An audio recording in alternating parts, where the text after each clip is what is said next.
That's up. Good. Dark side. It's on me. There we go. Right. Hey, what's going on, everybody? Welcome to episode 139 of the Blrd podcast. Tonight we have Bandito Mac. Hey. Dark Side. Yo, what's going on, guys? Green Tuner. Hello. And myself, the best in the world, the main character, Bay Creamcast. How you guys doing tonight? Doing good, man. Good. Good. Main character. Yeah. Main character. Yeah, you know I gotta keep the spirit. Bay. Yeah, Bay of our special guest. We have a special guest. He likes to pop in every once in a while. You might have seen him for like 100 some episodes, but he's out doing, God knows what at this night, and that's time of hour. But yeah, the Ed He's Underground working those streets. Yeah, Working those streets. Yeah, in some circles they call them lot lizards. He's at the trucking stop and he has to bring them customers in, and unfortunately his hands and face are going to be occupied. So unfortunately he cannot make the podcast. Amongst other parts. He is an equal opportunity giver of all orifices, that's for sure.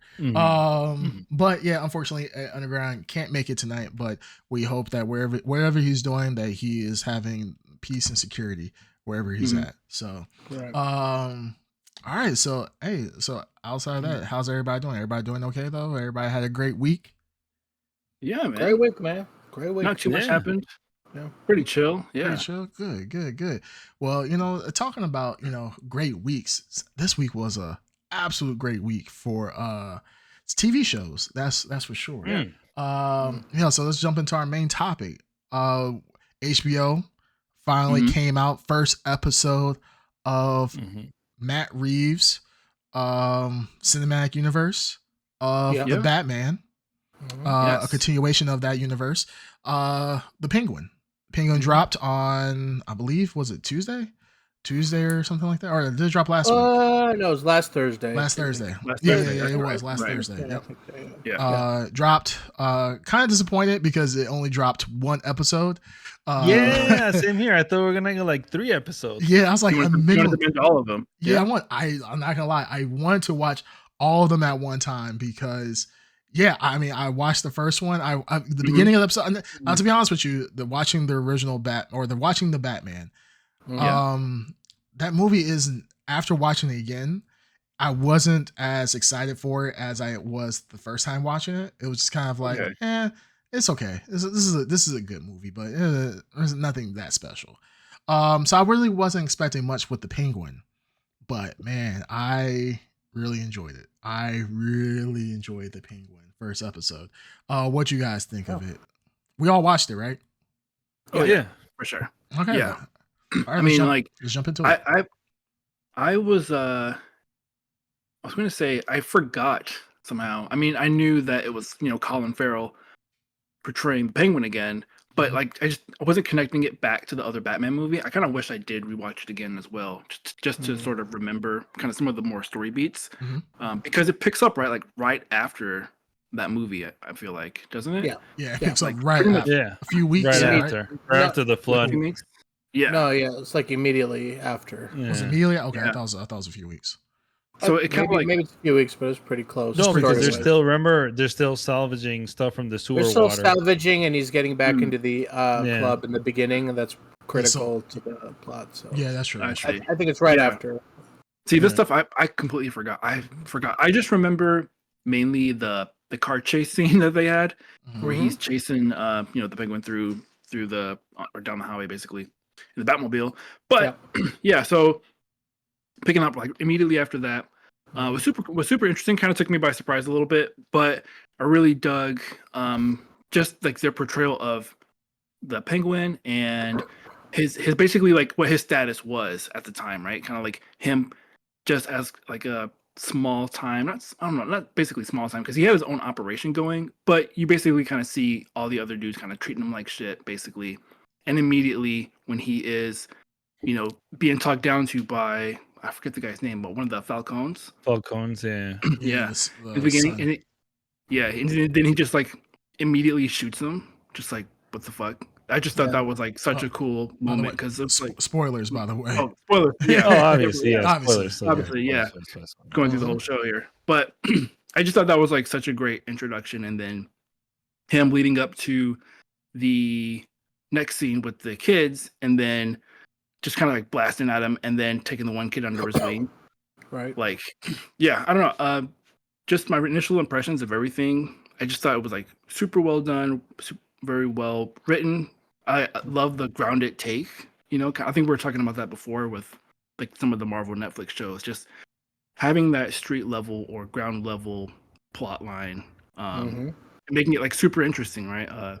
With the whole setup of like how Penguin is, set up to kind of take over the whole whatever the street, which I'm assuming they're trying to set him up, take over the Gotham drug trade or whatever. But we'll see. But really digging it so far.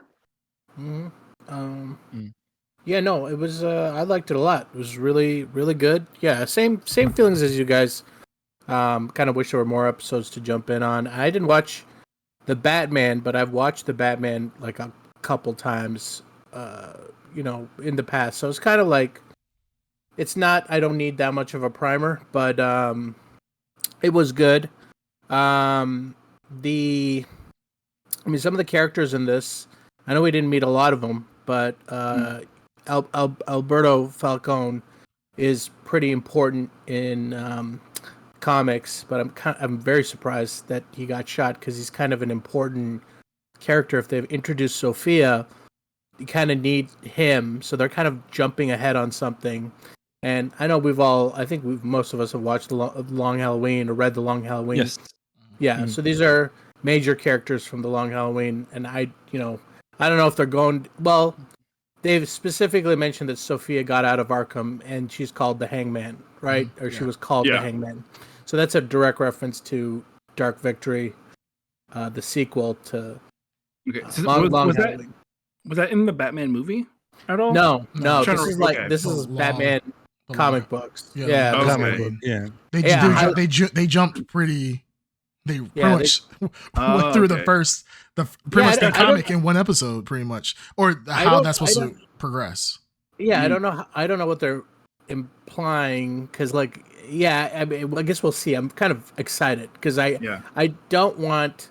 I knew both the Falcone kids are going to be in this, so I assumed I knew where the story was going, and I assumed they were going to set up this kind of like the backstory for a Long Halloween with the crime families and this dark secret in this family and this mental disorder. And then I didn't think Batman would be in it, but obviously they're going in an opposite direction where she's already established as this insane person. And so we'll see where they go, because it's kind of exciting to see inserting her back into the Gotham crime world is interesting, because she was, I don't think, I'm trying to remember. She was she was never respected in the comic, and that's her catalyst for her doing what she did in that comic. So if you haven't read it, Bendito Mac, I'm going to just say Batman Long Halloween is a masterpiece. It's a must-read comic book for Batman. They also did a pretty decent animated adaptation. I think we reviewed it on one of the BLMs. I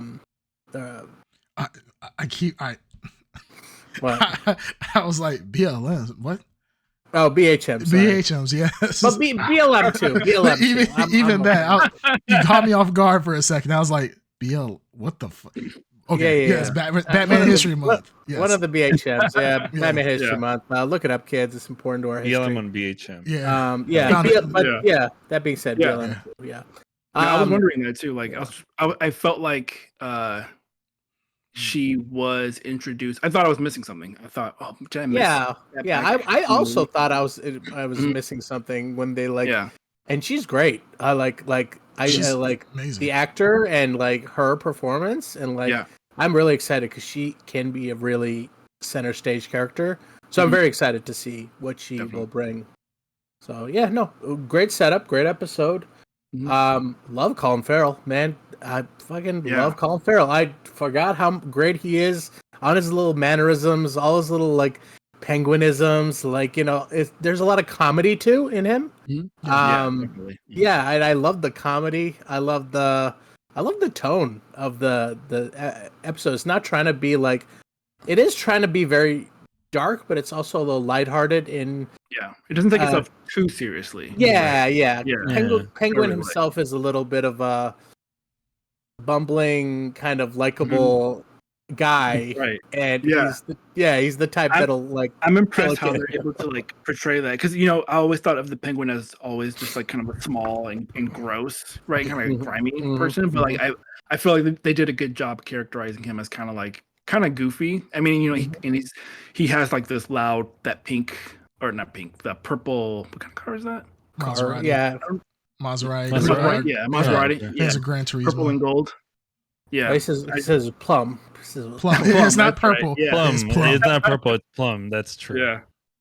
So I love that about it, and I definitely like that scene where he goes back to his mom. He's trying to get her safe, and she's like, "But you're talking like a little pussy bitch right now. Like, we don't do that. You're strong. You're a strong man. You did it because you wanted to. I feel like that was really awesome. It just makes you like the character even more. I don't know. At least it did for me. Well, because he's not like an underdog. They're humanizing him more than just like the guy who looks like a penguin. And then they also made him seem relatable, because he doesn't, technically the way that they're treating the families, it's like kingdoms, right? Where you really kind of inherit your position. You don't really earn it.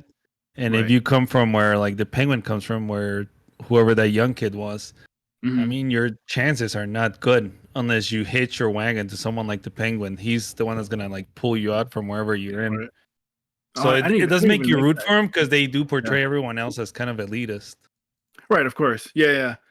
I thought that was really nice, and like I didn't even make that connection either, which I think is really interesting about the kid that he picks up, just reminding him of himself. Like him coming up, like having to kind of fight for his own, do his own thing, didn't really have anything else, but he was being so subservient to everyone else, kind of like kissing ass the whole time, and now he's finally like taking a shot. So, I misspoke before. It was not a Gran Turismo. It is a Quattroporte. That's the Maserati that he drives, which is the exact same model that he drove apparently in the Batman. So, just wanted to add that in. No, this was amazing.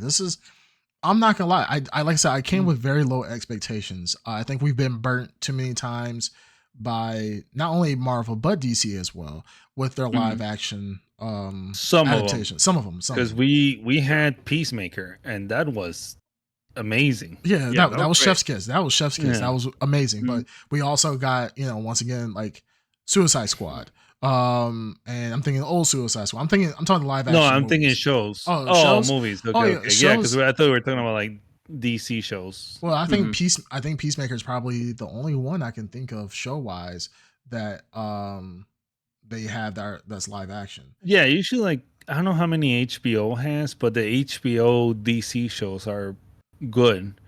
Where it gets bad is DC WB. That's when you start getting all the fuckery. Yeah. Well, I mean, like, because right now I'm watching not Suicide Squad, Doom Patrol, and season one was kind of a slog to get through. I'm not gonna lie, it wasn't the greatest. A little bit. Yeah, no, there's a lot of it. But isn't it interesting though? Some of the concepts. It is interesting, and I wish they would play that more. In like the universe inside of the donkey's mouth. Yeah, no, that is kind of cool. Like, I wish they would take more risks with that. Like, it's weird, it's different. I'm not saying it's necessarily the best execution, but not too bad. But yeah, going to this, I have very low expectations. I was not expecting this to be as good as it was. I do, and I think what we talked about before, very grassroots. This is very localized crime. This is not world-ending scale. And I think that's what makes like the human element that much more important. When you're dealing with, intergalactic beings coming from outer space, you you forgive a lot of things. But when it's just regular homegrown, human beings, that human element can't be lost. And I think with the Penguin, like Colin Farrell does an excellent job. Like Bandito Max said, I have not liked a villain like him in a long time. I really like the Penguin's character. I know before we had talked about in the past with the Penguin being more less Penguin like and just being another kind of mob boss type of character, and how that kind of doesn't fit into the Batman aesthetic. But at the same time, we've gotten Nolan's Batman, right? Where the Joker was more centered in reality. It wasn't just laughing gas and walking toy bombs and so forth. It was a little centered in reality. And I feel like with the Penguin, and the Batman, I liked that as well, but I really like this Penguin. I really like his character. I really think he has somewhat of a gravitas to him. Like, you kind of root for him being the bad guy. And it's like the story is just a whole bunch of bad guys going against each other almost at this point, and to see who's going to be the bigger bad guy. And I like that. This reminds me of like a movie such as like Bullet Train, right? With what's his name? Brad Pitt, right? All of these people are bad people. All the people are killers. They will murder, their nearest relative for $1. But you start to like certain ones better than the others. You kind of root for them. Now, that's why I feel like the Penguin. And I did get a sense of a slight version of the long Halloween. They just skipped, that portion. They pretty much skipped the entire series or the entire comic, honestly, for what we got. But I think we might have gotten something better to an extent, potentially, a little bit more exciting, if I were going to say, because now you have, Maroni versus the Falcone family, which is, a big rivalry in the crime world of Batman. So I kind of do like that. I kind of like that. If that's the change that they're going with, I think that's kind of cool. Also, I mean, outside of that, I mean, I feel like it's the most organic. If I was going to speak plainly about it, I think it is very organic in how they've gone, because I think too many times where they take source material from a comic book, you have the dark sides of the world be like, well, actually, what really happened is in chapter 2, issue 2 of the comic book, you don't get that. With this, I feel like this is a new story that we just haven't seen. It has elements of what makes the Long Halloween good for the big reveal, but it doesn't just go play by play, if that makes sense. And I don't know, Darcy, I don't know if you agree with that, but that's what I feel like. I feel like this gives us the best, kind of gives us what we kind of know, but then can kind of skip it and give us something new. Yeah. No, I agree with that. I want something different. I think this is right up Matt Reeves, like what he wants to establish, and definitely from the feel of the Batman, it's all these like, the Falcone and the Maronis like going at each other, and then ultimately their empire collapsing and creating a power vacuum, and then that's where the Penguin steps in, and your Two Faces, and you're like, that's where gangs start splintering off, and Gotham starts being taken over by crazy people. And I think that's what they're trying to establish. So I'm excited for this kind of take, and I think that what is the next?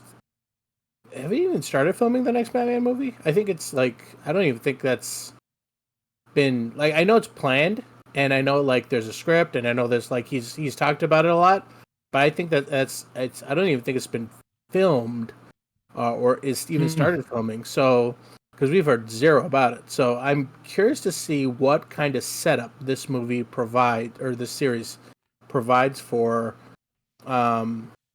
the next movie, and whether or not we get like more Penguin series. Like, will we see Penguin like establishing his like empire? And I know for a fact they're not going to show Batman. They mentioned that there's no Batman in it, which is fine. And I like I totally forgot that he's like at the end of the Batman movie, like people have seen him. They've like identified him as a vigilante in daylight. So it's like I don't know how they're going to avoid not mentioning Batman and that he's operating in this city, which I hope they like tiptoe around it. Like, you know, you could see like the impact of Batman here and there, but you don't see him. But yeah, no, I'm very curious to see. They could introduce a wealth of characters at the street level, at the bottom street level, that will like set up like really cool characters, and especially like Arkham stuff. If they add like influence from Arkham, because they keep like touching on it, and it's obviously a big part of the storyline. I think it'll be cool. Really quick, Matt Reeves has practically confirmed. Well, he has confirmed that they're finishing up the script for Batman 2. Batman part. I think they're calling Batman Part 2. The Batman Part 2.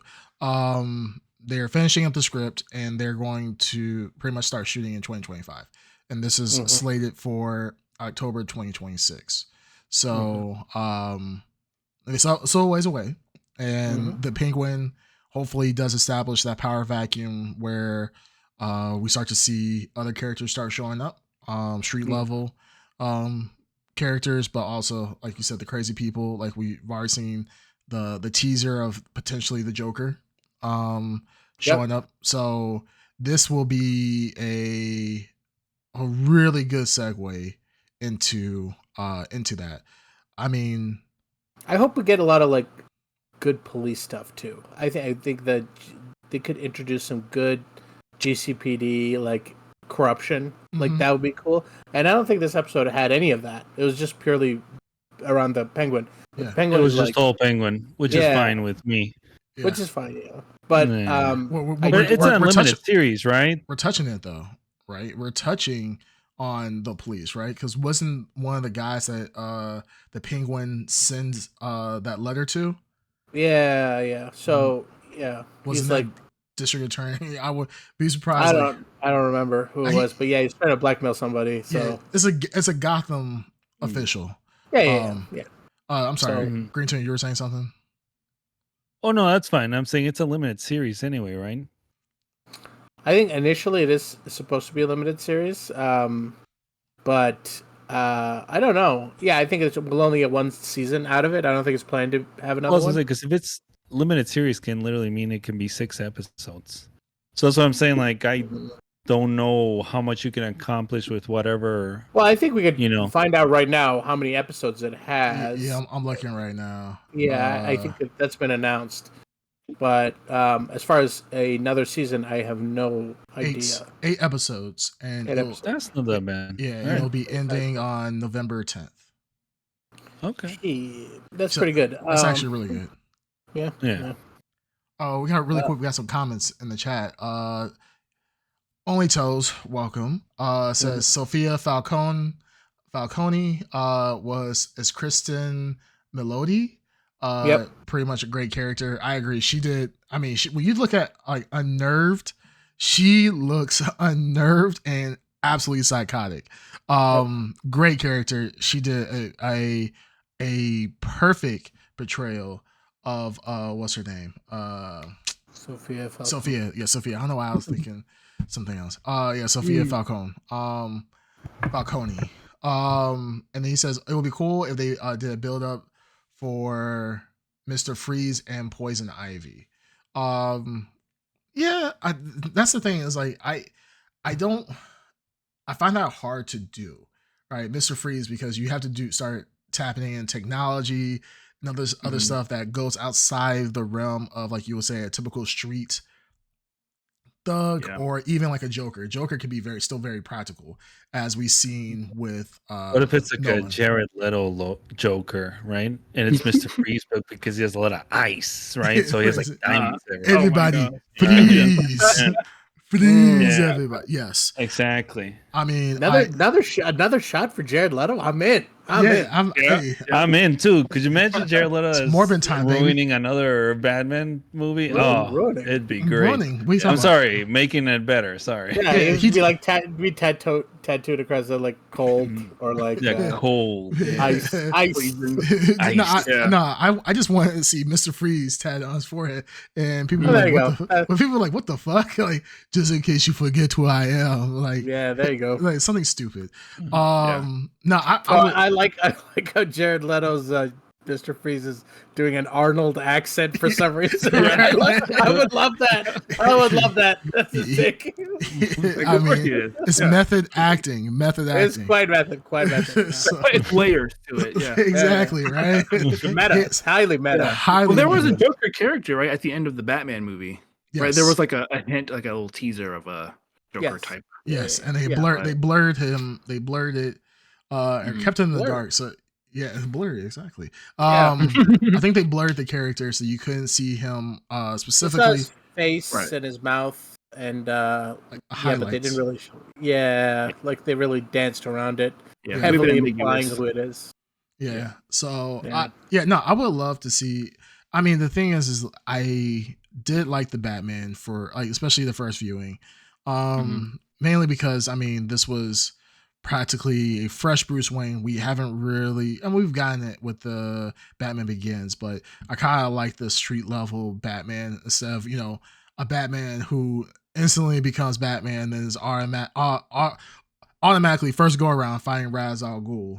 I like something a little bit more fighting crime. Let's work up. I don't want he becomes Batman, then the next day he meets Superman and he's joined the Justice League type of situation. Right. So I do like the buildup of this, and I'm not gonna lie, I was the first one to be a hater of the Penguin. Like I said, I thought this was gonna be shit, but I loved the entire beat of this. I felt like it was really great pacing. I felt like Colin Farrell's acting was phenomenal. I think he brought a human side to the Penguin when only time we've seen the Penguin was Danny DeVito, and it was a characterization. It was a legit Penguin, but it was the comic book accurate, Pennyworth Penguin or not Pennyworth. What's his damn name? It's Pennyworth, right? No. Alfred Pennyworth? No, not Alfred Pennyworth. What's his name? Oswald. Oswald Cobblepot. Yeah, it's one of those fancy names. I forgot. Yeah, Oswald Cobblepot. And it's just like, this is very fanciful. Yeah. This one, I like it. I like it. He had humble beginnings. He worked himself up with the crime family, and now we're gonna see his rise to being one of the crazy folks within Gotham. I think this is just really well shot, and it seems like the people and the masses believed it too. I think it said on IMDb was it 8.8 out of 7.7K reviews. I don't know what Rotten Tomatoes says, but either way, it seems like it's being very highly rated for their first episode, which I think is rightfully deserved. 94% on Rotten Tomatoes, 94% on with critics, 90% with audiences. So nice. So how are you feeling about this compared to Agatha? I mean, I know that story wise, tonally, right, they're different, but I guess just I haven't given Agatha a fair I have not watched the second, if there's a second episode. So I'm not gonna hold back on that. They're two completely different animals. So I mean, they're different. So they're very different. I'm curious, how is this one? Yeah, they're very different. You can't how Agatha landing. But that's all. You guys don't miss Penguin looking like a Mr. Peanut with the little monocle and little cane. The tuxedo. Yeah. The crab hands. I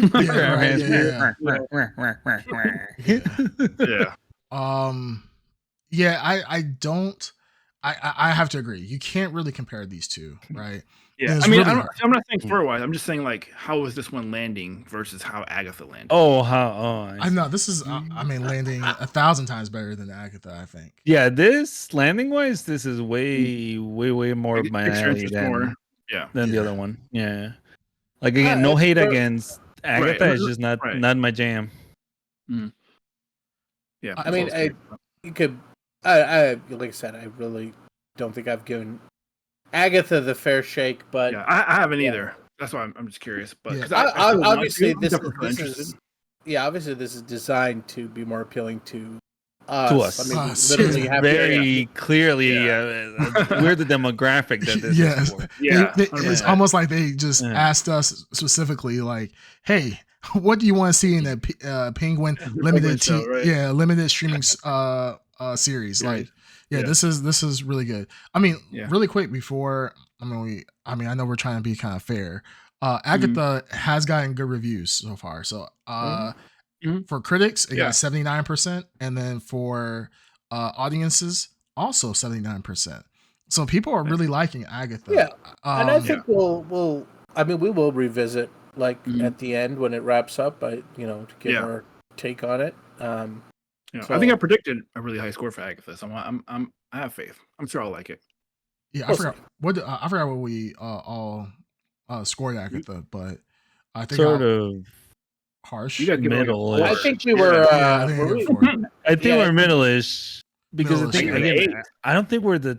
At least I'm not the target audience. It seems like from the first 2 episodes, because it seems very heavily into like Wizard of Oz and like singing and all this like musical and like I don't know, like very theatrical, and that's not my type of thing. That's fair. I get it. Yeah. No, I think that's fair. No, I think Agatha. I mean, we'll see how Agatha turns out.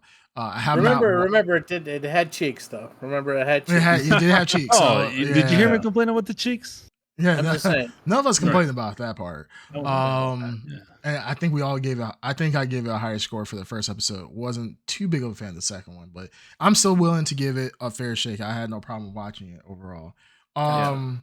But yeah, I mean, going back to the Penguin, I mean, this, like as I said, it's gonna be 8 episodes. If Penguin continues this trend for another 7 episodes, I'm gonna be one happy camper, right? This is if episode 1 is any indication of what the rest of the season is gonna be. I think we're gonna be in for a treat. Not only a treat just for Batman fans, but also fans of the new DC universe. Now I know this is outside of the universe that what's his name? I'm having really bad time with names today. Who's the director? New director? James Gunn. Yeah, this is gonna be outside of James Gunn's, official new revamped DCEU. But this is still, if he has any hand in this, and this, I believe this is a great representation of what to see in the future. And I'm excited for it for sure. Yeah, I mean, I don't know if there's anything else. Anybody else has any? Do you guys have anything else to add about this, or? I was thinking again about the comment about having Poison Ivy or like someone like that, and like I feel like it could possibly, it would have to be so grounded, right? Like if she, but without being too corny or too goofy, right? Like obviously maybe she's like a botanist or something. Right. Yeah, she's not. It's like not controlling like plants fucking yet, with so. like she's not with like a virus or something. Yeah, she's not going to your front yard and being like, I could control the weeds and grow dandelions. She's not gonna dress like a giant what is it? Purple gorilla. All right. And then reveal herself at the ball. Or like in the best movie ever made. Yeah, I think there are you could get into some of these characters in Matt Reeves' universe. Like I think Mr. Freeze, I think you're right, is a little bit of a stretch. Just because it comes with a lot of setup. But a character you could I was thinking about you could do like characters that we have never seen in the Batman movies, and I think that's where they should go because there's good ones you could do. That are you gonna say Clayface? Clayface would be one that we found for the animated series. I think you brought that up before, and we're like, I don't know how you're gonna. Well, unless it needs to, it's gonna have to be a little sci-fi-ish if you do a Clayface. I don't think so. I think they could do it with he doesn't need to have his entire body shifting, but just his face, so he's a chameleon. Or he could become any face, and you could work in a mystery story with that literally his face, he could mold it. And they kind of did that in the animated series. We watched the revamp with where he's an actor. And so you could do that without the extreme nature of Clayface. The other one I was thinking would be good was you could do Mad Hatter too.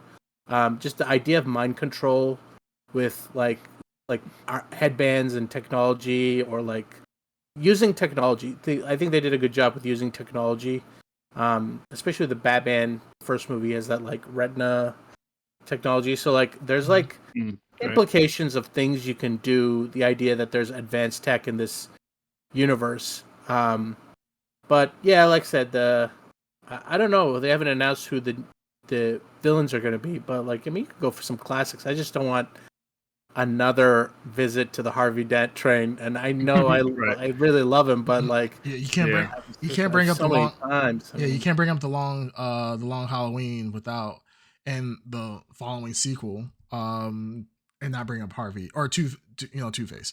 So Harvey Dent, Two-Face, and so forth. I think we're gonna get the Harvey Dent, Two-Face connection probably in the Penguin. I wouldn't be surprised. I think more of Easter egg mention, but I don't think we're gonna get a full thing. I don't think we're gonna get the typical Harvey Dent. Oh, you're city defender number 1, and then do that. We've had that so many times. Great. Yeah. I don't know if it's coincidental, but like I said, there's a lot of talk about the Long Halloween here. So there's a Long Halloween. There was a sequel series called Dark Victory. These came out long time ago, like been like at least 15, 20 years. I don't know. It's been a while. But Jeff Loeb, Tim Sale are the two creators, and I believe Tim Sale passed away recently. But today they released the first issue of the third part of the Long Halloween. It's called The Last Halloween. It's going to be another series, and so it's written still Jeff Loeb. It's his series, so it's the third part of the series, and it's like a revolving door of artists that are paying tribute to Tim Sale, so they do it in his style. So like the first issue came out today, actually. So I think maybe it's coincidental, but that it was so close to the release. But I wouldn't be surprised if it was if they did it on purpose. Well, so we'll see. We'll see what happens. No, I like I said, I think that as far as killers are the new people that we're gonna get. I mean, Two-Face, I agree. I think Two-Face is plausible. I would like more obscure villains, right? I don't want to see the same old that we've seen. I mean, like even like the Riddler, right? We've gotten one Riddler in all of Batman live action. What? Yeah, he was in the Jim Carrey, son. What do you mean? You got Jim two Carrey and Mad Reeves. Riddlers. No, I'm saying we got one before. In this universe. This universe, yeah. This universe, okay. I mean, we got two, yes. But I'm saying we only got one previously, and I feel like that's kind of a good pool to pick from if you're gonna pick a one that or a bad guy that's already been done. We've already gotten 2 Banes at this point. We've gotten several Jokers. We only have one Penguin thus far. So having this Penguin here makes sense. So I'm like, if we were going to go back and get another bad guy, I would be cool with another Ra's al Ghul. Have it make sense in this universe, right? I'm cool with if we did a Mr. Freeze, once again, ground him in something that is a little bit more realistic and so forth. Where he is not maybe walking around with an ice ray gun and so forth, but maybe he has a locker full of people that are frozen. He freezes them to death or something like that, or a meat locker or something with frozen people, and that's how he interrogates them. So they call him Mr. Freeze. Stuff like that. He chops body parts up and then puts them into like liquid nitrogen and freezes their bodies in the crime scene or some shit like that. That would be kind of cool. So I'm hoping that we get something a little bit more. And that like serial killer, like it has characteristics of typical dark Creepcast. I know, right? What the fuck? Victor pulled those out. Like what? Yeah, Victor Freeze is a likable character. You have sympathy for the man. You have sympathy. That's the best. That's the best part of that character is that you have sympathy for Mr. Freeze. That's why people love him. Because he's a bad guy out of he's a sad character. Yes. He's a bad guy. He's chopping him up. you fucking Dexter? What the fuck? Yeah. Okay, my bad. Dark. He's mourning his wife, man. Come on. He's mourning his wife. I get it. Okay, Dark Cream coming over here. Wants to ruin everything. Ruin your guys' childhood. Goddamn, yeah. I would believe it if he was just like torturing them slowly and making them. Only Dark Cream could make gritty. Give them frostbite one finger at a time, just to really extend the pain. He breaks them. Yeah. Oh my gosh. I mean, but no. Yeah. You know what? Something like that, and he's also like building a ray gun on the side. Like he's building up to it, right? He doesn't. He's not walking around, right? Okay. You're making it light again. I got you. Yeah, exactly. Right. How about giving him henchmen with ice skates on? Yeah, right. And they make ramps out of ice rays, and they can just skate. They make a skate rink out of like Central Park. Yeah, that makes or Gotham or whatever. Yeah, I get. Yeah, you know what? Screw you guys. You guys know I'm always dark, and that's all I care about. All right. That's cool. But no, this is. Oh, hold on. Did you watch Where Evil Lurks or When Evil Lurks or whatever? Cream? No, I didn't. Damn. What is that? That is right up your alley, man. When Evil Lurks. I forgot. Like didn't we just talk about that like a week ago or something? Yeah, I recommended to you a little bit ago. When Evil Lurks. It's an Argentinian movie from last year. Okay, I'll take a look at it. I keep. All right, so fair warning to anyone that's listening: don't watch it if you have a weak stomach, because it is a brutal movie. One of those movies. Yeah, I love brutal movies. And the ending, I know Creamcast is gonna be creaming himself. Absolutely, the worst ending ever. You will not shut up this movie and be happy. You'll just be miserable when you shut off the movie. Like, what the fuck? Oh my god! There's only been one movie that's ever caused me to cringe from how gory it was, and that was Gerald's Game. Spoiler alert. The handcuff scene. Darkseid, you know what I'm talking about? Yeah, that scene. I'm not gonna ruin it because you. No, don't. Yeah. I didn't finish. I just watched up to where the dog was hitting the guy. Oh, okay. Yeah, you haven't gotten there yet. Yes, I'm fairly like early into the movie. Yeah, that's the only. Right. That's the only scene that I cringed at. So while I am dark and I love the dark stories and the dark torture, I have limits. So, all right. So outside of that, the Penguin. Yeah, Penguin. All right. So I mean, let's give some initial blurries once again. Just to see how we thought about the first episode. Are we precogging or just the first one? Let's just say the first. Let's precogging. I think Agatha. No, yeah, we need to precog. No, because wait, what did we do with Agatha? Did we precog? Stop precog. Yeah, we precog. For Agatha. We shouldn't precog. We should just like the first episode. Okay, first episode. Yeah. And then if you want to precog the series, I assume you're talking about the series, right? The series, the 8 episodes. Yes. All right. Okay. Well, okay. All right. Because I want to only Toe said precock it. Do we want to do? Okay, let's just do it.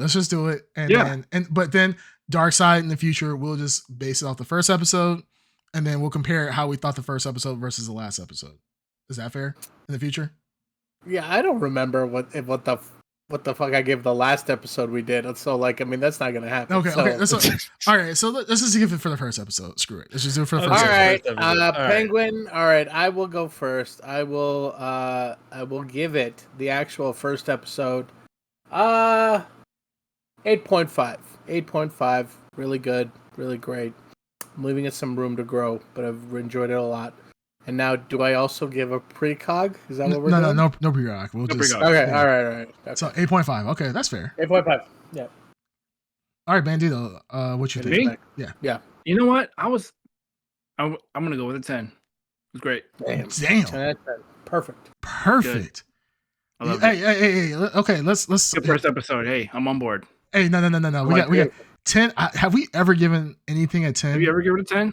I was thinking about that. I was like, have you given 10s? Yeah, 10s exist to be used. I mean, I think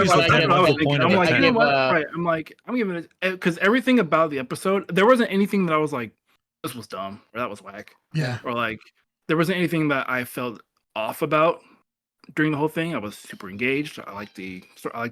I'm in.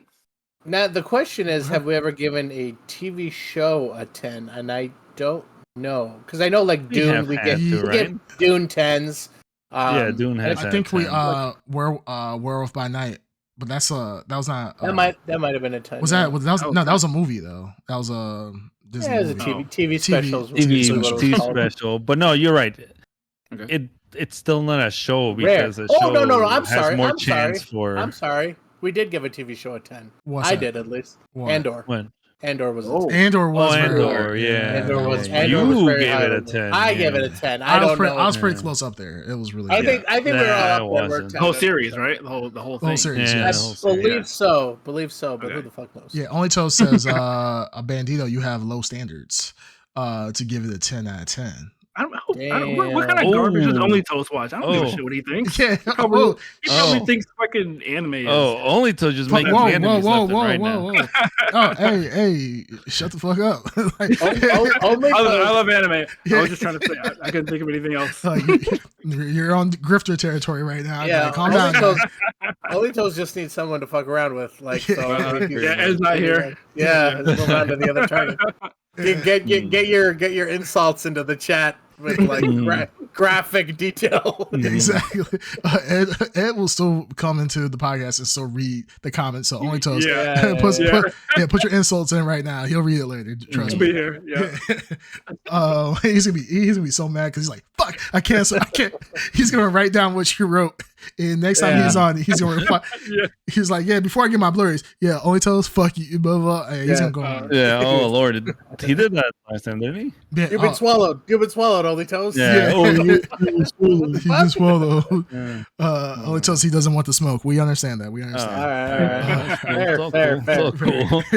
All right. Green. Who's next? Green Tune. Yeah. So I'm gonna give this show a 5 because it showed a woman that's beating a man. I mean, what the fuck is this? Woke Hollywood? Yeah. You're right. Next, they're gonna think they're gonna have rights. It's crazy. Yeah, exactly. I'm gonna give it a 9. This was pretty fucking awesome. Pretty good. He's so fucking likable, man. What's his name? Farrell. He's so likable. It's insane. Like even at the end when he was sharing that shake hack or whatever that with his new employee or whatever, or whatever you want to name him. Yeah, Victor. Yeah, like that scene just put it's such a dumb scene, but it put a smile on my face because I'm like, God damn, this is so fucking likable. It was a great So and they established that at the beginning where he's like, you have to, what was it, like mix it or suicide? What they call it? Yeah, mix it, called suicide. Yeah, it's called suicide, and the kid's like, no. And at the end, he's like, yeah, it's pretty good. And I was like, fuck, it wrapped up nicely. So really, really high hopes. In reality, suicide does not taste good. I think we've all done it. It does not. Yeah, I've done it. Has anyone liked it? I've hated it. They're gross. What? Yeah, they're gross. The suicide. You take all the flavors. You take all the flavors and drink them. Everyone does it, and it's terrible. It's never been the good. formula has already been achieved. It's called Dr. Pepper. You want to have like a good, consistent suicide? That's literally how they come up with Dr. Pepper, by mixing a bunch of sodas together. So that's why it's called like the 23 flavors or whatever. So if you want to have a suicide, just drink Dr. Pepper. Oh, I didn't know that. Yeah, it was it was a great callback to that. I really thought that was a great touch because that ending, I'm not gonna lie, I don't think anybody was expecting that shit. So yeah, it wasn't. There was such a twist, and he played it so well. He's such a fucking survivor too, which is what I like about the Penguin. Like he's not above doing whatever it means, whether it's like throwing someone under the bus or begging for his life or doing whatever it takes to move ahead, which is like the difference between him and other people. Yeah, he's willing to betray pretty much everyone at the drop of a dime if it means that he can move ahead, but you still like him as a character. Absolutely. So, he's still fucking sleazy and shit, but he's extremely sleazy, but I'll be honest, I still like him. That's the thing. Like you can't trust him. He's probably gonna end up betraying that poor kid. But he's still a likable character. At least the way that it's been portrayed right now. Yeah, he's a likable character, but how sleazier would that make him for killing the kid who's been loyal to him this entire time. If I would like for him, no, never mind. Dark Eric is about to come out again. Yeah, I know. Listen, I think Dark Eric is gonna be pleased. I'm hoping that the kid lives, but something tells me they're gonna sacrifice him for establishing something in the story. The kid might betray him just because that's what or that too from him, But I don't know. We'll see. We'll see what happens. I hope that he does betray him because that would just makes him that much more diabolical. But we'll see what happens.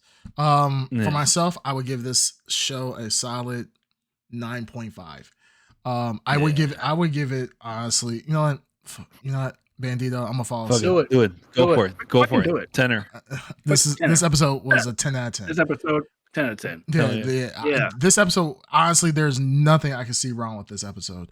There was no point in this episode where I felt like, oh, this is boring. I wish they would just get past this part. It was good through and through. I thought everybody did their acting was done very well. Even Victor's part where he was stuttering and so forth, I felt I could feel why, or I could see why the Penguin gave him sympathy, because I felt they've already kind of established like the Penguin was made fun of when he was younger for his disabilities with his face and then with his feet and so forth. And he sees a kid like him. He sees him in this kid, blah, blah, blah. And with the disability as well as he's speaking when he gets nervous or whatever else, I could see the connection in between the two. That's why he betrays him. That makes it that much more sleazy, because this kid is now at a point like, okay, I could really do this. This mob boss is giving me a chance and so forth. Right. So I'm really, really liking this. I think honestly, this is the blueprint of a Batman villain TV show. This is what Gotham should have been, in my opinion. I loved it. I thought this was great. So 10 out of 10 for me. Loved this first episode. Boom. Cool. There it is. Right. Cool. Boom. There you go. All right. Well, you guys have any last words or thoughts about this, or are we? No, sir. All right. Well, no, just stay tuned. Yeah, stay tuned, folks. We got 7 more episodes, so hopefully this is the roller coaster that it looks like it could be. And if it is, then we're in for a treat. All right, guys, that is episode 139 of the Blrd podcast and our review of episode 1 of The Penguin. As always, you can catch us on all major platforms, including twitch.tv/the Blrd podcast, where you can watch us and interact with us live every Wednesday at, let's say, 9:30 p.m. We're not on a set time, but we're trying to do better. All right, if you guys want to stay back, we do have another segment of I think what we call Blrd Extra, Overtime Blrd, Blrd over. Yeah, Blrd After Dark. Yeah. It's all the news. It's all the news you ever need to hear about. Yeah, all the news and everything else. So stay tuned. All right, so outside of that, let's just jump right into it. Let's make a 2-second pause. Okay. I was gonna say you should do like a little cutaway, but wait, do we do the blurry later? Oh yeah, we should do blurry later. Yeah. Oh, we should do the blurry later. Oh, fuck it, we'll do it next time. Yeah. And we're back. We're back. Cut a different one of us, so like we're all wearing different clothes and shit. Yeah, they're like, what the fuck? Is it better if we do like of each separate word and everyone's like changing clothes as they're doing? Blur later. They were like, what the fuck? Yeah, guys, sorry, we had to do a wardrobe change and our at-home podcast that we do. Yeah, we gotta do it in front of a live studio audience and change outfits all the time. So I'm just gonna make a cut and then we'll do this for Blrd Overtime, what the official name was gonna be. Or Blrd Extra. Or Extra Blrd. So this is the part of the segment where we just talk about news that's going on in the entertainment world. Anything that, lights up our fancy, whatever. This is kind of for us to shoot the shit and talk about whatever we want to talk about without muddying the time for the main content that we wanted to review. So before we do all that shit, all of that, I do have to bring out an old segment that has been long awaited for by the fans. Yes. Long-awaited People segment. crave. Yeah, people crave. Like I literally had people outside picketing. Dark side, get your pillow ready. You're about to get the best sleep of your life. I promise you that, sir. Yeah, so I just want to show you, since we're talking about the Batman, this is extremely relevant to this, but I want to do a quick sneaker corner of something that I bought and purchased for retail, by the way. Right now, it'll be really hard for you to buy these for retail because they're sold out in my size. But something that just came out recently, it's been on my radar for like the past month. At one point, people say you could buy it early. I checked every website I could not buy this early. But I was able to snag a pair from overseas. I paid like $15 in shipping, but I was able to buy it for retail instead of buying it for resale, which is, at the time when I was looking at it, was like double the cost for resale. Or a little bit under double the cost. It was like $125, $126, and they resell for like $70, $80. But since we're talking about the Batman, I want to show you guys my brand new, not one of a kind, but my brand Jesus new. Christ, just Shut up. the fuck up. I'm so excited about it. I'm telling you, guys, I've been so excited about this shoe for so long. It is the Batmobile Crocs. Oh my God. That came out, I think about a week. About a week or two ago. So this is built off of the Tim Burton Batmobile. Incredible. Yeah, so I absolutely love this shoe. I do have like 2 pairs of Crocs, and this is one of the 2, and I love the shoe. It's actually. So what are these called for like the audio listeners if they want to take a peek at these? These are just say the Batmobile Crocs. So yeah, the Batmobile Crocs. So yes, there you go. Yeah, so oh my gosh, yeah, I so absolutely nostalgic. Yeah, so nostalgic. Has the jet engine, little turbo thing in the back. It has you have the windshield, little bat charms on it. You got the headlights. Yeah. I mean, come on. The official name is Gibbets. Yeah, air holes make it go faster. They make it go faster. Yeah, and if you put it in sport mode, you have the actual little wing of the Batmobile. Oh shit! My there you go. Guys, I'm talking about if you want to go from a walk to a slow jog, you have to put these bad boys in sports mode. It's over for anybody. You'll be out walking old people and small children in no time with these. Yeah, even they got the bat symbol inside. Oh my God! Like, wow. Yep. I mean, obscene. Yeah, obscene. I mean, these were, but in all seriousness, these were going for a pretty penny for Crocs. Now there are other Crocs that go for a lot of money, like the Lightning McQueen. Those when they first came out went for a lot of money. Now they don't go for as much because they re-released them so many times. But I needed to get these. I absolutely loved them. I thought they were cool. I mean, I have a Batman, gaming chair, Secret Labs chair. I have so much different Batman memorabilia, so I had to get this to prove that I am truly Batman. I am the Knight. So unfortunately, the Underground's not here, so I can be able to stun on him to show him that I am truly Batman, even with a little Batman, little charm, whatever you call these things. Oh shit! Yeah, it's got a little charm in it. Yeah. So read them and weep. I know you guys are jealous, and at the end of the day, you know what? I just let your jealousy just fester and consume you, because you guys cannot be as cool as I own a lot of Batman memorabilia. I own a lot of it. No one gives a shit about you, okay? And no one gives a shit about you or your Batman. I am the coolest Batman. I am the true fan. I'm just saying. But do you have the Shrek Crocs? Because that's the only one I really care about. Are you serious? Yeah. I actually do. Let me see them. You really want to see them? Yeah, I am curious. Just out of curiosity, because I've never seen one like actually. Yeah. All right, hold on a second. All right, Bandito's not a fan of I was gonna say, you can go get them. Okay. I was gonna say that I have a lot of Batman paraphernalia lying around, and I'm not ashamed to purchase random junk with that logo on it. And I've purchased a lot of random junk with that logo on it. I know where this is going. Go ahead. He doesn't have his headphones on. He can't hear anything I'm saying. I can't believe that shit sold out. What? I'm ugly.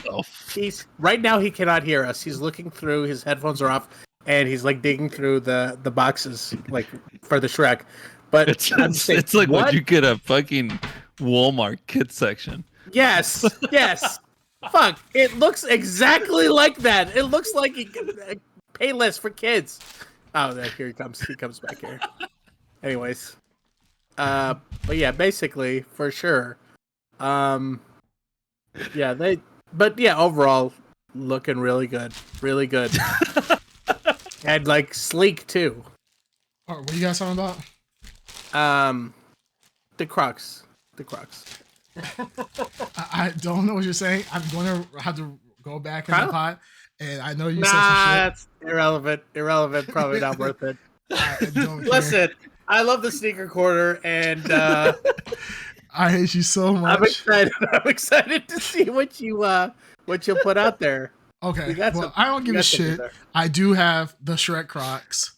Actually, okay, all right. Those are pretty fucking cool, I'll be honest. I like those more than the Batman ones. Without getting I love that. I do like the band. All right, that's what I wanted to see. I do like the little band. The fuzzy thing on the back is there, and now, could the ears and the nose come off and move around or something? Yes, you can take them off. It looks like okay. Yeah. So now let me ask you this, Creamcast. Sure. Where do you envision yourself wearing these Crocs? First like, off, where do you see yourself? Like, how does that look like? Walk us through this. Okay, so that's the first thing I thought of. That's the first thing. So, okay, which ones are you talking about? Batman ones. Which ones? Pick the one. Batman. The Batman ones. These are only house shoes. I'm not wearing them out. These are house shoes for me. So I wear them around the house. And if I gotta go outside to get the mail, I'll wear them really quick outside. But now, do you have the courage to wear those like on an outing with your wife? Depending on where we go. Like, I think the minimum place I would take them to is like a really, really nice steak restaurant. Like if I'm going to like I'm going out to a steak restaurant. I'll be in the suit, and I promise you, I will wear these Crocs. You'll be stunting with the.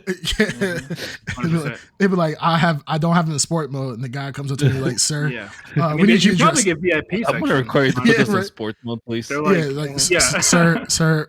you obviously have sandals on. We don't accept that. We need you to put in sports mode and put them in sport. Like, oh shit, sir, sorry, we didn't know you had the Batman. We didn't see the wing come off. Like, apologize. I demand 50% off my meal. Thank you, peasant.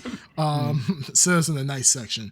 No, I mean these are honestly like the Croc shoes I was gonna sell, and then I really, really started to like them. So I kept one. I bought my nephew a pair, and just never worn them because I've had my other house shoes to wear.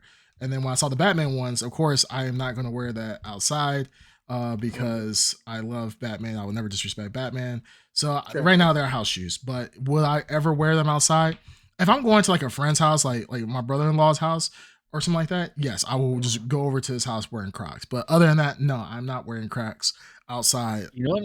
I'm looking at the Crocs website, and they have a lot of crossovers. There's a Nightmare on Elm Street that actually looks pretty neat. Oh, yeah, they have Crocs has a lot of crossovers, and that's the thing. It's like when people joke about Crocs, they're really comfortable. I don't know if you guys have ever worn a pair of Crocs, but they're extremely comfortable. No. I believe you. Yeah, I see why people. I don't know. Listen. I know what I look like when I go outdoors. I don't think I can put my wife through the shame of me going outdoors with Crocs. So that's why I don't really wear Crocs.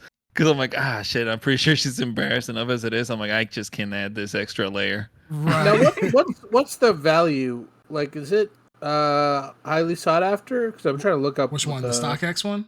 StockX? The Batman one specifically? Okay, Batman? Is the Batman one the most valuable? The Batman's the new one, so that one's probably the most sought after one. Batman Crocs. Yeah. Batmobile Crocs. Because they did another one, Batman, that was, I think, older. The newer ones are like Batmobile Crocs. Let me take a look. So Batmobile Crocs on StockX right now. Oh, they've absolutely tanked. For now my size, they're going for retail now. So yeah, they sold $70. Well, I see. Yeah. At one point, yeah, if you look at the thing, at one point, if you got them early, some pairs were selling for $300. Actually, on Crocs official website, you can only get the men's. Oh wait, size 4. Yeah, like the men's kids. Yeah, the men's size sold out. So yeah, adult sizes are pretty much all gone. Yeah, so yeah, I don't know. It's weird how that works because, like I said, on StockX, like literally a week ago, they were selling for like $100 something. Now they're going back to like retail. So I mean, that's just the nature of the shoe game at the moment. That's the Croc game. That's the Croc game. The Croc game is a serious game right now. Now if you're looking at the Shrek ones, I don't know if they're Shrek has Shrek ones. Yeah, you weren't here for that. You didn't see them. Oh yeah, you gotta tick me off. Yeah, Shrek ones. You have to watch the VOD, Bandito Mac. Yeah, sure. Well, no, I still have them. Trust me, they ain't going nowhere. No. Whoa, calm down, buddy. We got the goddamn nose on them. Yeah, got the nose, got the ears. Yeah, buddy. And they got the his little loincloth thing or his jacket that he has. Yeah, they got that as well. For my size at size 12, they go for $130 right now. So they go over double the cost of retail. So I'm seeing 310 on StockX. That's crazy. 310? Oh yeah, the highest you can get is 350 for a size 5. So yeah. Amazon has a pair for $50. What a world. Is that sought after in size 5? Wow. Yeah. I mean, there's some small feet people out there. So you can't discriminate against them. Leave that alone. Yeah, it does have very tiny, dainty feet. But yeah, so yeah, I mean, these things go for a lot of money, but sometimes. But yeah, that's like I said, I was really excited to show you guys. Yeah, they're really comfortable. I recommend that everybody gets them if they're a true Batman fan. Very good. Yeah. So yep, enough of Sneaker Corner and so Dark Side's when mockery. are you picking up a pair of those bad boys? The Batmobile? Yeah. Well, like, who knows? I won't be able to find them. Okay. I mean, we know someone here who can find them for you pretty easily. Hook you up. Yeah. True. Yeah. Who knows what the future holds? Yeah. When you're in the market for one, yeah. Yeah, you know who to hit up. Yeah. I got the connect. Yeah. You know what I'm saying? Going to the dark webs and I can find you a pair. Don't worry about it. Might come with a kilo of something else as well. Just make my little drug mule.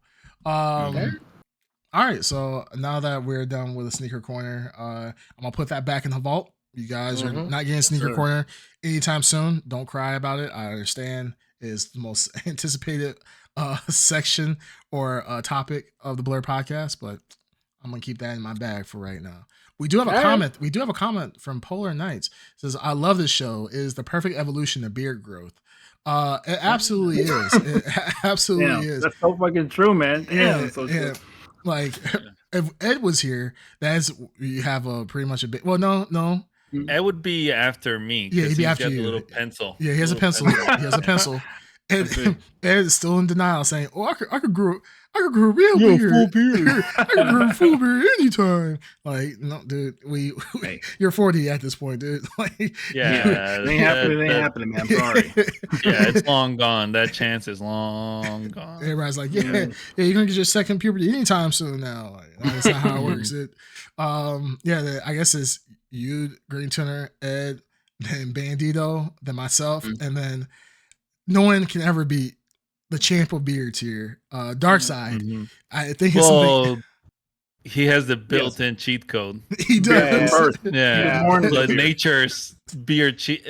Why is everybody over there have like such beautiful big beards? What the fuck is up with that? Yeah. Like every time I see them, they got like these long, luscious, beautiful beards. I'm like, culture, man. Yeah, it's crazy. Did you guys ever see the video of there's a Indian guy and he had like a thick, big, like long beard, and he shaves his beard, and he goes around showing people his beard, and like everybody else is like, "Oh my god, your beard, like it's gone," blah blah blah. And the dad looks at him and just slaps the shit out of him, And then he looks at his dad like, he looks at his dad like, what the fuck? And dad slaps him again. Like, I guess he's brought shame and dishonor to his family for not having a beard. So, I mean. Oh, Darkseid. Darkseid. Is that why you can't shave your beard? Yeah, I mean, it's selective breeding at this point. Yeah. Sorts of powers. Like Samson. Yeah, pretty much. Have you he loses power. I don't know if you guys ever seen, I mean, no, we've seen him, but I don't know if you ever seen Darkseid without a beard. That sounds cursed. It's cursed. It is. It wasn't. It's not good. He went through a phase. When I unlocked the beard, like that was a game changer. It was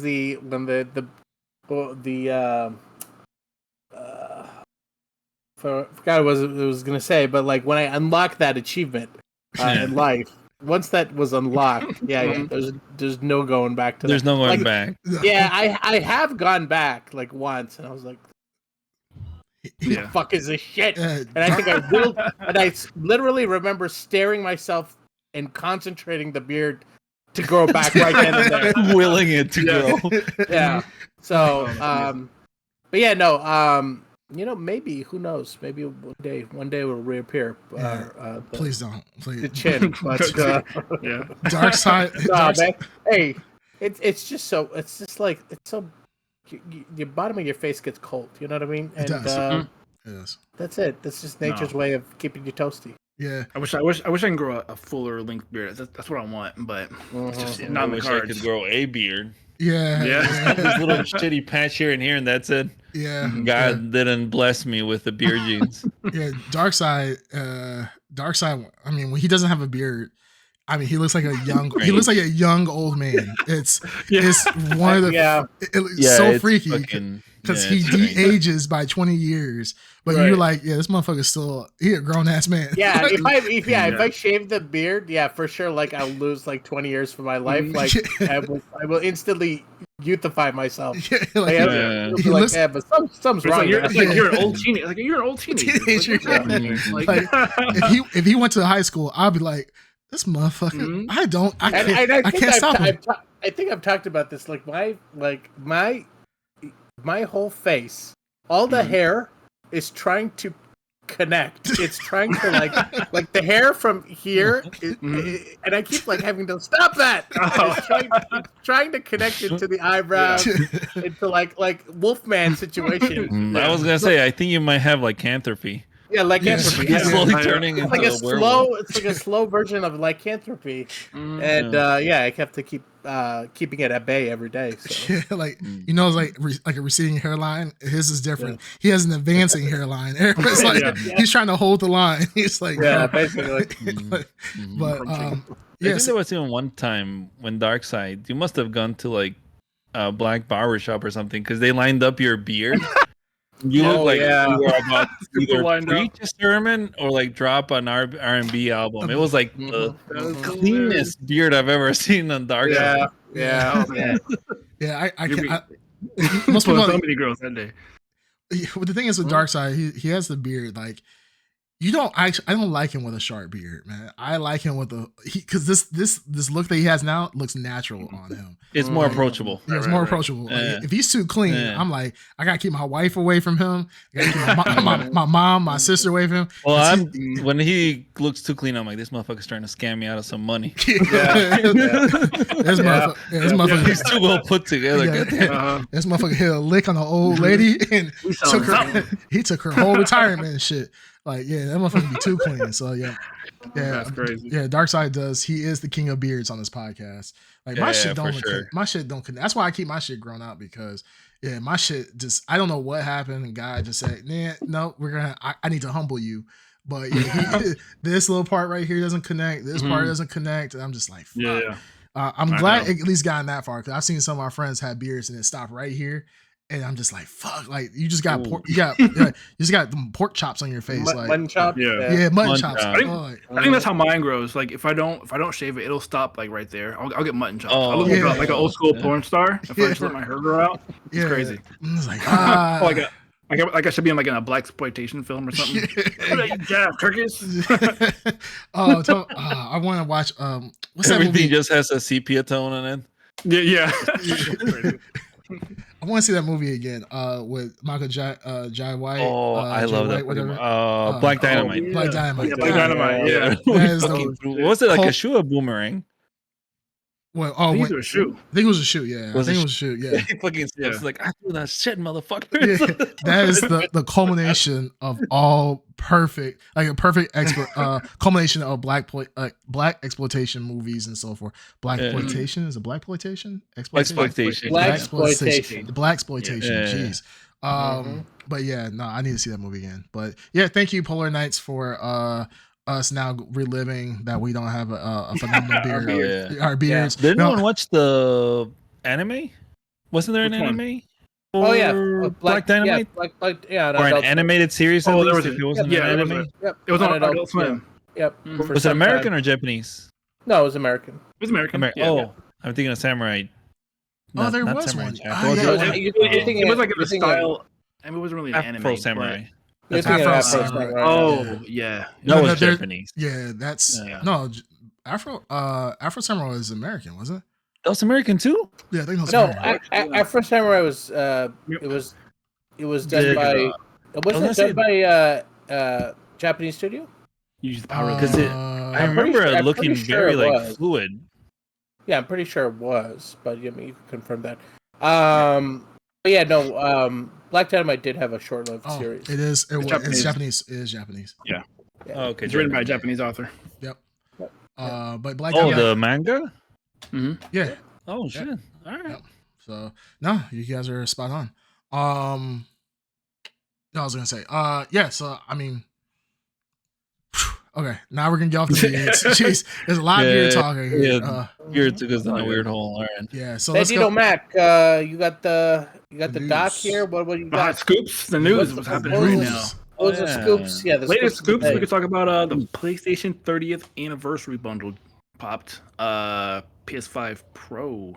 Did we talk about that last week? We talked about the PS5 Pro. We talked about not the anniversary specifically. Yeah, so the anniversary bundle, I don't think the anniversary bundle is the Pro. Actually, it is a Pro. It is. No, it is. Is it Pro? Yes, it is. Okay. The Pro's included in it. The regular's included in it. The Portal. The Portal's. Oh yeah. Wait, there's a Portal. There's a Portal. There's a retro color Portal, and that Portal looks good. Yeah. I'm telling you right now. I'm dusting off the Portal. What the hell's a Portal? It's like a portable. Is it the handheld thingy? Yeah, the handheld thing. It's pretty much a Switch without the removable Joy-Cons. Dude, that controller is fucking dope though. We're talking about like the retro one, right? Where it has like where they did the grips. They did it with microscopic, like little PlayStation symbols. Yeah, I'm like, wow. I'm like, that is so ingenious. Like using that as the texture for your grip and stuff. Well, the thing, so they do have the Portal. I did not know that. Which, it looks nice. It looks very nice. Yeah. Even though I probably wouldn't play on the Portal, I'll just play on my screen. But that it's very, very nice looking. The whole collection looks good. Can we just say it looks really good? It looks really good. It looks really sharp. The classic look of PS1 is just timeless. It's timeless at this point. It's timeless. and that little like was it 4-color logo? It's so good. It's so beautiful. I wish it would bring the 4-color logo back. They need to bring that logo back. It's so simple. Make it your logo. Like make it your main logo. It's such a good logo. Yeah, there's no reason why they need to change that. It's a very the new one looks it's the new one. It's nice, but it feels a little generic as compared to like the original. PlayStation logo with the colors and everything. Yeah. Well, maybe that's why we appreciate it more because they do that where they bring back the retro color waves. And it always looks good, but maybe it's just appreciation for. I want to drop this info about the the collection. It's going to be released on November 21st. Good lord! There will only be 12,300 units. Okay, so of which one? Of which one? Of the PlayStation 5 Pro console. Pro console. Yes. Pro. They haven't said. If you can snag that Pro console, you're basically set for life. You can basically sell that at any point and buy a small house. I mean, they were selling scalpers. Think about it. No, think of 10K. I mean, just look at it. Look at it. It's the Pro. It's limited, and it looks like that. Very limited. And it won't be sold again. You know it's going to be valuable. You know. Are we talking about the anniversary one still? Yes, anniversary. Yeah, the anniversary ones. You guys kept saying Pro, so I didn't know we were talking about like the regular Pro or this one. Oh no, this one. This one's specifically the anniversary edition. Bandito Mac is the controller limited. So I would go for a controller. You know what? That's a fantastic question. I wanted to know that myself because I don't think they specify here. They don't specify. Maybe it's only comes with the console. What they do say is limited. They do call them limited editions. So, yeah, there are standalone controllers that you can buy. The standalone. The standalone controllers are limited edition. Yeah, you're right. Limited edition. So, and you can begin pre-ordering those actually tomorrow. So September 26th. Yeah, and please believe. Yeah. Who's gonna be pre-ordering? This guy. Oh yeah. I will be pre-ordering. Yeah, I think I might have to pop on that, even though I don't use it for anything, and I will probably just sit there and it won't get used. Yeah, no, I 100%. I think I said in the last podcast, I will not be getting a Pro because I barely play my PlayStation as this. Only 2 games I've absolutely played on it has been, or 3 games I've absolutely played on it has been both God of Wars and Spider-Man. The only 3 games I played on my PlayStation since I bought it. So, shit. Well, can we? So, well, hold on. Now, can we just use this as a platform to pivot onto some news? Yeah. Well, let's talk about the state of play. Yeah, I mean,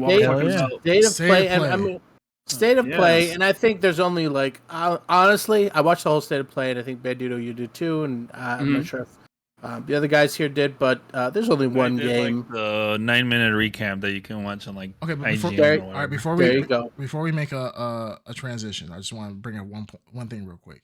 Okay. You guys were talking about scalpers were currently pre-selling the PlayStation 5.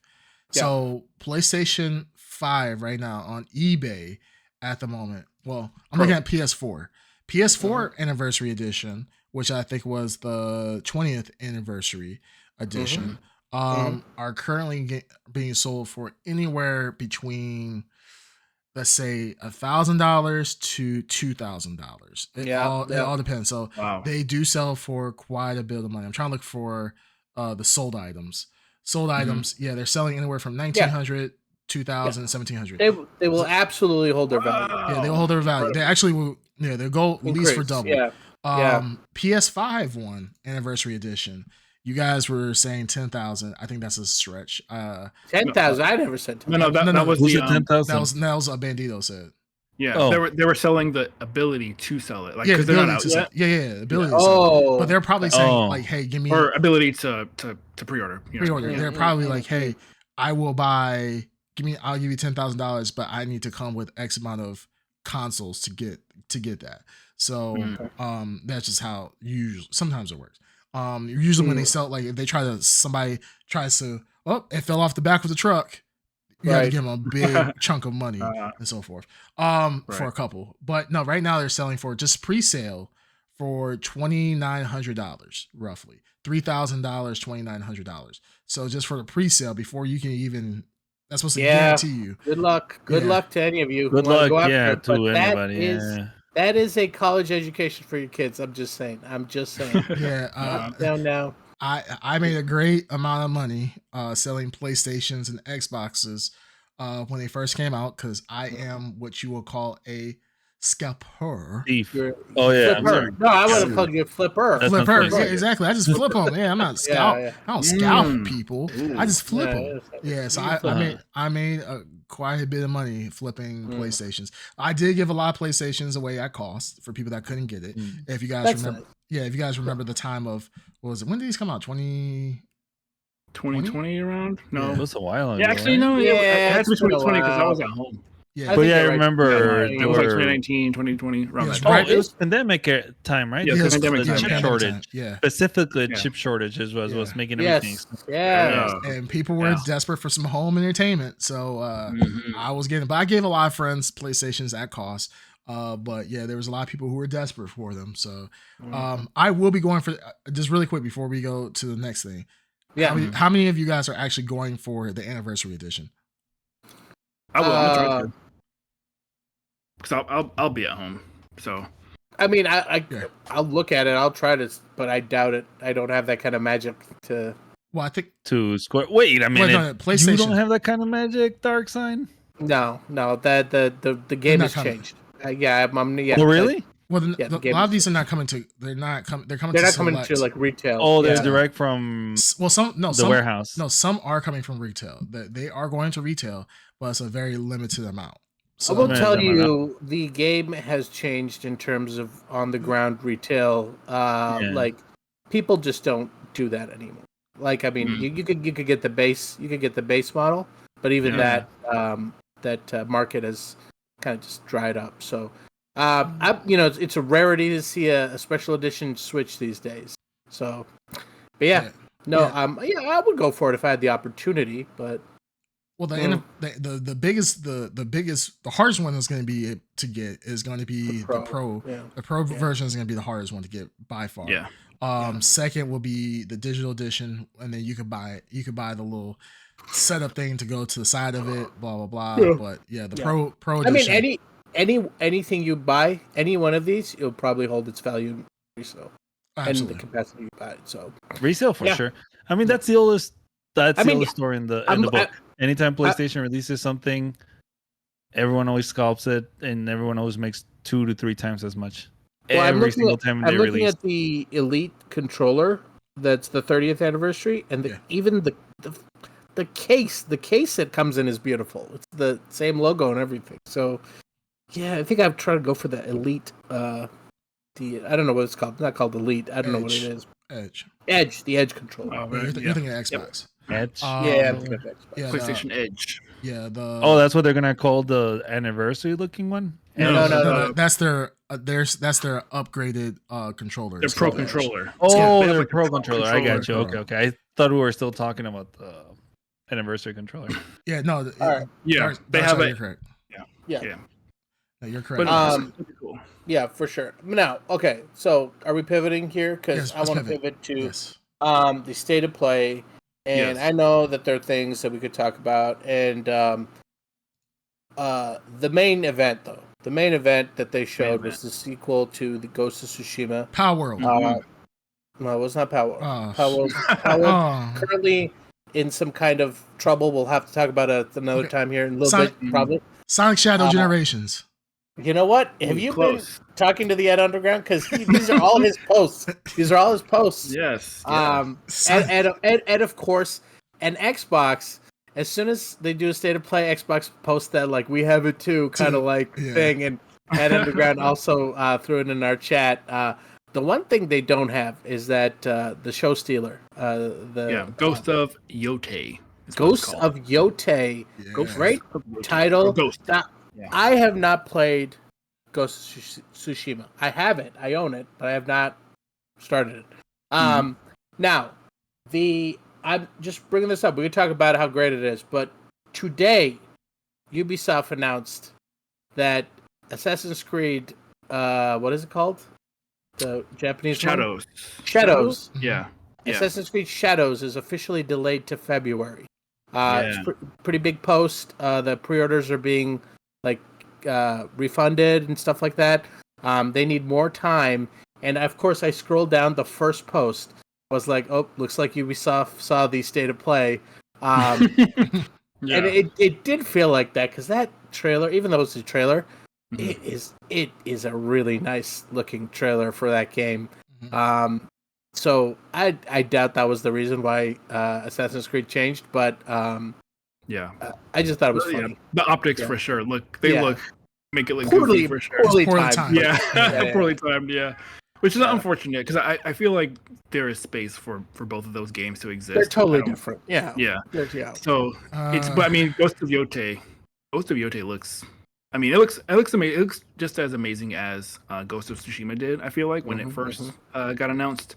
And so, I mean, and if it's anything like it, Ghost of Tsushima wasn't a terrible game by any stretch. Now, have any of you played? Have any of you played Ghost of Tsushima? No. Okay, but so the one we're talking about, is that the one with the wolf and the samurai? Yeah. At the end of the all right. Yeah. Wolf and the samurai? Are you talking about? Yeah. Because there's that's another the trailer. Oh, okay. Ghost of whatever you guys are talking I thought you were talking about. about Sekiro because they call him wolf. Oh no. That's wolf. No, so in Ghost of Yotei, it looks like you'll have like a companion. Gotcha. That's a wolf. Yeah. Character. Yeah, I'm watching it live right now. So I like the idea that the each of the games, like this takes place like hundreds of years in a different point in Japanese history. This Ghost of Yotei, and like now you'll have like gunpowder weapons being introduced into Japan in this sequel. So I love the idea that if sequels will be like Ghost of different regions of Japan and different time periods in Japan. Where you have, I like that idea. So another one, you could have them like straight up fighting like fucking soldiers with like guns, like full on complete guns and stuff. You know what I mean? So in that era, yeah, like the last Samurai starring Tom Cruise. I'd love to play that. Right. I think that's a dope idea. I think having the Ghost franchise basically kind of branch out, also kind of in a similar way to Assassin's Creed, just not similar in story, obviously, but different settings. Ghost of Tom Cruise is in the next one.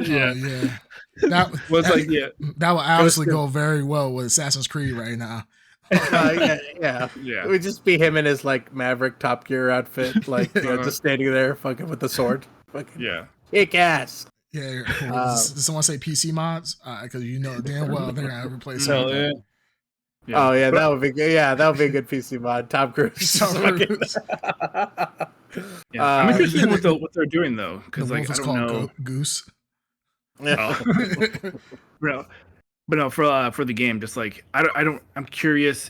Will it just be more Ghost of Tsushima? Like, not that was a bad thing necessarily, but you know, like how are they going to update? Like, what sort of new mechanics are they going to introduce? Yeah, I don't know. How will it play differently? You know, but Sucker Punch, great studio. Sucker Punch, like I've been a fan from them for a long time, and I don't. This is the first time we'll get a sequel from them in this franchise. Is fun, you know? I just downloaded Infamous the other day because I saw I re-downloaded that and started playing it. Which one though? Which one? I'm playing First Light. So Infamous 2, there's like the DLC. Okay. I never played that part. Yeah. But no, like, and you know what? So I think this will be another game that will try to sell, you know, the PS5 Pro, just because of like how beautiful it looks. Sure, absolutely. Just hopefully mechanically, we'll see what else it can bring to the table, but. Definitely the game of the show. I guarantee, this is going to be a big tech demo in future. Like, I mean, there's so many like sequences they're showing with like a million leaves falling and cherry blossoms. Of course, I could totally see a really slick tech demo in a few months that really like seals the deal for PS Pro, and this is how they're going to sell it with this game. I think. Fucking PlayStation was like, you know, they got to wash the taste of Concord out of people's mouths. So they're like, because I heard there was like prior to the state of play, there was like a rumor that there was like, the lineup had been leaked, and this was not on the lineup, right? So this was a genuine. Yeah, well, I don't know if it was the leak had Wolverine on it. No, that was obviously a fake because obviously fake because they put Concord 2. They put. Oh wow! Well, I mean, the idea was that they were gonna reintroduce Concord. Was the implication? Yeah. But that's what got me. Everybody got they're like the fuck. No way. It was funny though. But yeah. Did you have anything else for that one? I was trying to go through the other games real quick. Yeah, go for it. I think so. Like, that was definitely Ghost of Yotei, definitely the biggest game. Yeah, I feel like another sort of tempo they tried to prop up was Horizon Zero Dawn Remastered, which I feel like we got to talk about this real quick too. Yeah. And then the PlayStation is out of control with the remakes. They are out of control. Do we need Horizon? Like, do we need one now? I was watching I was watching the live stream and. The chat's always wild. And they were throwing down the Concord stuff, but it's either there's three things they throw down. They're pissed off that it's not Bloodborne remakes. Of course, that was another every that was a leak. That was another leak. It's perpetual. Oh yeah. If it's not Bloodborne, everyone's pissed. Yes. And it's Concord 2. Here comes Concord 2. And then the next joke is The Last of Us again re-release. And that's what they're like. I swear to God, these people just like So Horizon now getting a re-release. Right? Is it is this the first remaster? This is the first remaster. Yeah, first remaster. There was like a sort of upgrade. I feel like it played better. Yes, it definitely did. Well, no, they did it now on PS.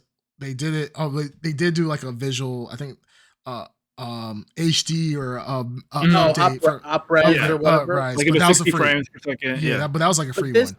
This has completely new recorded. Yeah, new recorded cutscenes. Yes. Yeah. Because then I guess in the sequel, I haven't played it yet. But in the sequel, they do the cinematics in a more cinematic way, where like in the first game, it's much more like point to camera A, point to camera B, like back and forth in dialogue. So they remade the first cinematics to be more in line like the second one, which will be interesting. Because I do want to not replay. I want to try playing through that game again because I never got a chance to. But yeah, it's just I feel like this is like another game where they just want to kind of show off more PS5 Pro, but it's like I don't know who's asking necessarily for this, because then on top of this remaster, they announced the Horizon Lego Adventures. Lego Horizon Adventures. Sorry. That's now, is the remaster PC or is it only console? That's a great question. So there is already a PC version now. I don't know if there will it's not. Oh yeah, you're. So I guess this is only for the console, and I guess again, there's targeting the Pro. They're targeting the Pro with this, right? So but yeah, it may also come out for PC though as well. It probably will. I'm sure. But the thing is with like PC games, a lot of times people they'll make mods and so forth to put their own texture packages to upgrade the visuals and so forth. So I mean, they can. I mean, the crazy thing is this game's came out since the first one came out in 2017. So it's like we're not. I feel like we're not in an era of remakes or remasters at this point. Like the game has been out for 7 years. Don't tell that to PlayStation. Yeah, PlayStation. They have no. They think 30 years have passed or something. I don't know what. Yeah. Somebody's smoking something at PlayStation headquarters, and they're just ordering remakes left and right, and not the remakes you want. Like, dude, Metal Gear Solid. Fucking remake like Siphon Filter from back in the day. Yes. Man, I forgot about Siphon Filter. Yeah, Siphon Filter used to be that shit back in the day. Yeah. Remake some of that old school. Like, remember Blasto? Remake Blasto. That was fun. Blasto? I don't remember that one. Look up Blasto. You guys all played it. Everyone played that game. That had a sequel Blasto. too. Nah, give me some damn Vector Man. Give me some. Yeah. All right, well, listen. Earthworm Jim is due for a comeback. Oh yeah, absolutely. I feel like there was something with that dude. He's problematic or some shit. Remember? They always are. They're making, I know, right? Like, come on. Anyway, they're remastering Legacy of Kain, Soul Reaver. Legacy of Kain, yes, saw that. Remaster they're dropping. I'm played it. In that. Never played it. Forever have. We love that game back in the day. I love that game. Yeah, the game's great. Okay. The second one, I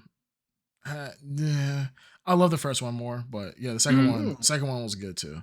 Yeah. Also at the show, Monster Hunter Wilds. They talked about the launch date. Yeah. No, not yeah. Monster Hunter. I save it for TGS. Nobody cares, man. Shut up. No. I know people care. I'm just saying, like, as soon as they showed it, I was like, oh, okay, we're either in for like 20 minutes of this, or it's gonna be like a really quick trailer that makes no sense to me. It could be one or the other. Flip a coin. I think when Capcom had their state of play. It's like 40 minutes long. It was a 40-minute long thing. They're like, we just showed you a trailer. That was the last thing that they ended on. Like, we just showed you a trailer. Now we're gonna give you the behind the scenes look. And it was just people playing it like, this is a lot of fun. Almost as bad. Please buy it. It's almost as bad as when Square Enix needs to show off a new RPG and that's another fucking 40 minutes. A Dragon Quest or some shit like that. Some shit where it's like, okay, I get it, it's good, but I don't need to see this much of this. But anyways, I'm fully prepared for like 10 more hours of Monster Hunter trailers and specials we're going to get before this game comes out. So yeah, I rolled my eyes on that one. But it looks like, I know it's going to be a banger. Big head. Looks beautiful. It does. All right. So. Real quick, let me just rattle off a couple more here so we can jump to something else real quick. But we got that one. There was another game called the Midnight Walk, which I guess people thought looked pretty interesting. It looked like some sort of weird horror game. It has a really interesting aesthetic. I would definitely look it up. Hell Is Us, another one. It looked like another action sort of, I don't know, action RPG, but it looks like an interesting horror action game. Survival horror. Kind of survival horror, Souls-like, yeah. Yeah. Then they showed some Dragon Age, the Veilguard. You know what that is? Okay, yeah, that looked bad. They're trying to make that game into something, and it's gonna be another bomb. Are you saying that? Go ahead. What are you saying that because of Edward? Yes, Edward's already. Huh? Oh, our Edward? Yes, our Edward. Yeah. When he was shitting on it with like scars and all that. Yeah, I'm okay. Well, I mean, that was Dragon Age? Sometimes, yes. Yeah. Sometimes that is not wrong. No, it just looks like that game from concept. It looks like they just don't know, and it smells like the same situation that happened with Concord and I disagree with Suicide Squad. I think that Dragon Age has always been what Dragon Age is. I think like they've been on that track for a hot minute, and I think that I don't think the game looked bad. This does not have the same feel as previous Dragon's Age. This looks. I mean, of course, like it's not going to look like. I mean, Dragon Age. I feel. Like when people say that, they're thinking of Dragon Age Origins. Like if you go back to Dragon Age 2, Dragon Age Inquisition, this doesn't look that different than those games. I'm not saying the look. I'm saying the no. feel. I mean, yeah, everything. I mean, like the feel. Like I think like tonally, like just visually. I mean, the graphics are whatever, but like yeah, I just think it's the same vibe that it's always been. Now, are you willing to? Okay, what are your expectations here? You think it's gonna hit, or you think it's gonna flop? I think it will sell for Dragon Age fans. I don't think this will be another Concord. I think Dragon Age people who love Dragon Age will carry Dragon Age. I'm not gonna go to an extreme. Disappointed. Like, yeah, I don't think it will bomb the way that Concord did at all. Because I think there were a lot more issues with Concord than what this is. Not Concord. Not Concord. Concord's an extreme, unique butterfly. We cannot either. There's nothing to compare it to. Suicide Squad. I think it'll track. I don't think it'll track like Suicide Squad. I think it'll do better than that. It'll be at least better. I think the name Dragon Age alone will carry it far, and I think Dragon Age is a recognizable name for sure. It is recognizable, but I have a feeling, and you know what, this it's giving me the same feel as the Borderlands. When's the last Borderlands that came out? It's got that same feel. Do you think it's like two more of the same? Is that what you're saying? Or? It's got the same feel. That somebody watched a James Gunn movie and we're like, let's make a video game. The same thing happened to all these examples I'm giving. They're all the same misguided attempt to recreate something, and it's like they're not hitting. And I was curious to see if they would this trailer would they would try to pivot from that idea. I feel like another comparable game would be the latest Saints Row. Because I was a big fan of Saints Row 2 and 3. That bombed hard. Yeah. And I remember when those trailers came out for the new one and people weren't really feeling that. And they were like, oh, it looks like Disney or something like that. Like they kind of had some dumb complaints. But at the same time, that game also had clearly a lack of what made the other games good in the first place. Right? On top of all the other bullshit that it had going on. But yeah, I don't think that would be the case with Dragon Age. Not this one. Okay. We will. Time will tell. Another big thing, it will be what this game comes up against. Like I don't know what it's releasing opposite of because it's a holiday, right? So if it has nobody, if it has nobody like opposing it, then good opportunity. The holiday game. But I just have a feeling. I just have that feeling, baby. Yeah, we'll see. The last big thing was I'll just shout out the Stellar Blade Nier collab. That was kind of out of nowhere. Not really sure what it is, but all the gooners out there, you love your Stellar Blade. Gooners were happy. Nier 2B, getting the 2B outfit at least in Stellar Blade would be kind of cool. I am excited to see, even though I haven't even played Stellar Blade yet. I check it out. Did play a lot of the demo, and I'm sure you did. I sure did. Can you describe the setting in which we were playing this game? Look, you had to unlock certain settings, all right? So I had to grind for a bit to get those settings unlocked, but I don't know what you're talking about. But honestly, truly, you couldn't. The thing you're talking about, you had to like grind to get to. But it wasn't the demo. Oh, really? Okay. Yeah, I don't have the patience for that. So YouTube, YouTube, baby. That is true. YouTube does it all for you. Yeah, YouTube. That's true. Yeah. But no, that's it. I thought the show was overall decent. I thought it was good. I thought they had I thought a lot of interesting games. There were more than a couple. But I mean, obviously, like the biggest banger was Ghost of Yote. But I think like that Hell Is Us game looks interesting. The Dynasty Warriors, I'm mildly interested in that. Trying to see what they're doing there. Yeah. Also, I wanted to say that there is a new Sonic and Shadow Generations DLC that will be coming out. Oh shit! That Keanu Reeves will be headlining that. So for people who have the same ailment as the Ed Underground, they will absolutely love it. They probably already made their pre-orders. Enjoy watching trains? Do you enjoy listening to air raid sirens? I literally I will wake up at 5 o'clock in the morning and just go to the train station and just look at trains all day. Are you saying there's a correlation? Yes, there may be a correlation between that and Sonic. Okay. Maybe. Do your research. Okay. Well, and then Lunar Remaster Collection. If you're into old school RPGs. Man. Yes, let me just say, is in my entire childhood, never played it, but I saw that game box at every GameStop my entire life. Every Which time. One are you talking about? Lunar for PlayStation 1. Oh yeah, I never played it though. We all saw it. It was always there Didn't forever. Here play it? No, I never played it. I never played it. I seen it in so many magazines. I seen it. So many magazines, but we could not. My parents were.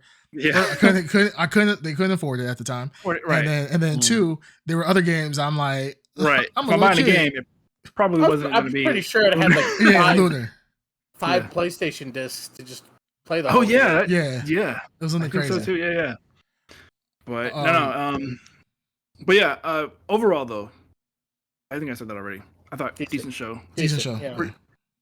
Not bad. We don't have that much time left. I'm gonna get to that Thunderbolts trailer. I want to hear some thoughts about how you guys are feeling about that. I know. I don't have a lot of, really quick. We got a comment from the Ed Underground.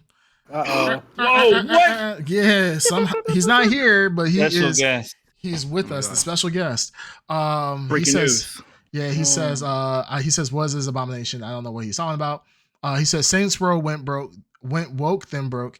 That's not why Saints Row went bad. And then he says, "I hate trains." Okay, that's about as much contribution. Talk about what's self-report. Yeah, that's self-report. Man on the scene. But I do believe Ed likes turtles, though. He loves turtles. But the issue with Saints Row, just really quick, it wasn't because they went woke. Pretty much they didn't listen to fans. They went and Sweet Baby all over that. Sweet Baby was all Sweet over Baby, Sweet Baby Ray's all over that. The long story short, a lot of people wanted to be Saints Row 2 is probably the most popular version of the game. The people who wrote Saints Row 3 or whatever the last one was, pretty much tried to 3 or 4. They tried to pretty much redo everything. Instead of going to what the people wanted, the fans wanted in 2, they pretty much went with 1 and went the complete opposite. So they just went with bad dialogue, bad gameplay, a lot of things that were happening with it. So they just didn't listen to the fans. So it didn't have anything to do with being woke or them listening to the woke mob. They were just not listening to their fans, and people just hated everything that Saints Row had turned out to be. So wokey. Okay. Yep. That's not what woke means, but okay. Go ahead, Bandito. Please don't engage. Please. But no, Thunderbolts, man. Did we watch the trailer? Have we all watched the trailer? Yes. Now we've already talked about this. Creamcast watched the illegal leak trailer. First off, why are you going to Disney? What? Disney. Disney, please. Allegedly. Yeah, no. You talked about it. You self-reported. You boasted about it, actually. You boasted about it. Yeah, anyway. Say Disney ain't going to do nothing to me. Yeah. Oh, you hear that? You hear that? Also, you hear. Yeah.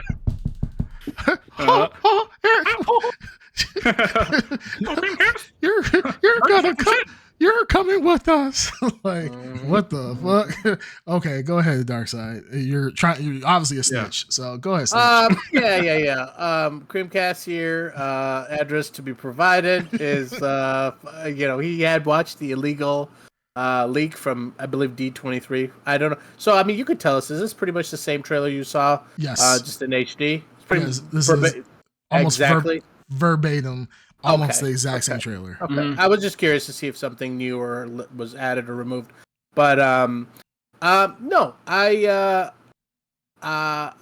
liked it a lot. I think it's but it's not getting talked about a lot. I've noticed, it's not like making the rounds, which I thought it would. But I like the feel. I like the characters. It's unfortunately with Marvel, it's way too early to make any kind of. We've been burned too many times. Yeah. So we'll have to wait and see. But I like a lot of what I'm seeing, and I like a lot of the people involved. So the direction is cool. Almost every character. Who are these characters? Who are the characters here? Who are the Thunderbolts? And who's you want to know who the Thunderbolts are? Stranger Things. Yeah, like Stranger Things is a character. What's his name? David Arbor. David Arbor what films was he in before this? Black Widow. So his character is in Black Widow as the Red Guardian. Also, Yelena was what's her name? Black Widow's sister. Widow's sister. Yeah. Natasha Romanoff's sister. Gotcha. So she's the new Black Widow. Who else is on that team? You got Bucky's on there. Taskmaster's on Taskmaster. What's who's the character who looked like Captain America? Yeah, that's U.S. agent from Captain America and Falcon and the Winter Soldier. The TV show. Gotcha. Okay. And then they did show Bob a few times. Yes. So that's the Sentry, which they're obviously keeping under wraps. We will see how they. I'm pretty sure the villain of this movie is going to be. I don't know if I should spoil things. There's a major element of that character. He seems to be. I would bet he's going to be the main crux of that story. Like the Thunderbolts are either have to protect or remove him, like kill him. I don't know. But it seems to be that they're doing something. I didn't catch the Sentry. I mean, I only just recently learned about who that character was from a YouTube video. From Comics Explained, I think. So knowing what his power is and trying to understand how this would fit into the story, that I'm very curious now, how that plays out. So it would make sense that somebody's trying to control the Bob character for that reason, right? So but there's also the Void, which is the other element of the Sentry, which I think will either be will play into the movie. I don't know yet. It just sure seems like these Thunderbolts are obviously there's some kind of a group of anti-Avengers or Avengers for hire almost. That is Suicide Squad, right? Sort of. Yeah, Suicide Squad for. Yeah, but the original Thunderbolts weren't that. So this take on the Thunderbolts, I like the trailers. It's giving me big time. Giving me flashbacks of the shitty DC thing. Yeah, with the poppy music and cut and over the top. But again, it's too early. It's way too damn early to say what it's gonna be. The only thing this has going for it is that we're familiar with almost all these characters in some. Well, we're missing also. Did you guys go out just a second? No. Okay. Just got really quiet. I mean, obviously with the winners, the new Captain America, Brave New World, we are going to see Red Hulk as well. So that's another member. Right. It's not confirmed. He's not yet. We don't know if he's gonna be in the Thunderbolts, but he's gonna be crossover. It is. Yeah, but the implication is so it's General Thunderbolt Ross, right? So the Thunderbolts now they added an asterisk and nobody knows what the asterisk means on the title. Mm-hmm. So obviously, and this movie comes out after Captain America, Brave New World. That's the title, right? Brave New World, yes. Okay. Yeah. So obviously, the fallout of that movie will, we will understand the title a little bit better in this movie, I think. So, yeah. I mean, there could be more. I mean, one thing that there's been talk about is the Punisher returning. And so what capacity that comes into, and if you know a little bit about Thunderbolts, you know what that could mean as far as the Punisher returning. Because there was talk that the Marvel TV shows will have an impact, will have crossover with the MCU. So if the Punisher does come back, that could mean a really cool thing to the Thunderbolts. Yeah, really good addition to the Thunderbolts. And it brings back some lost characters, or essence of lost characters that I think would be kind of cool. They can kind of wrap up what happened in Secret War. They also Darkseid knows what I'm talking about. Also with Secret Invasion, there is Secret Invasion, I'm sorry. With Secret War, there is there's another character that can possibly show up in the Thunderbolts, but that would need to happen first. I don't know how they're going to do the timing. So I'm assuming with this coming out, then with other movies happening later, that characters are eventually, I'm assuming they're going to have plans, and I don't think they even announced it yet as far as phases are concerned. So I'm assuming the Thunderbolts is not going to be a one-time thing. It's not going to be like kind of like the Eternals where we kind of got a taste of them and now they're just sitting in limbo, which they're supposed to be in Eternals too.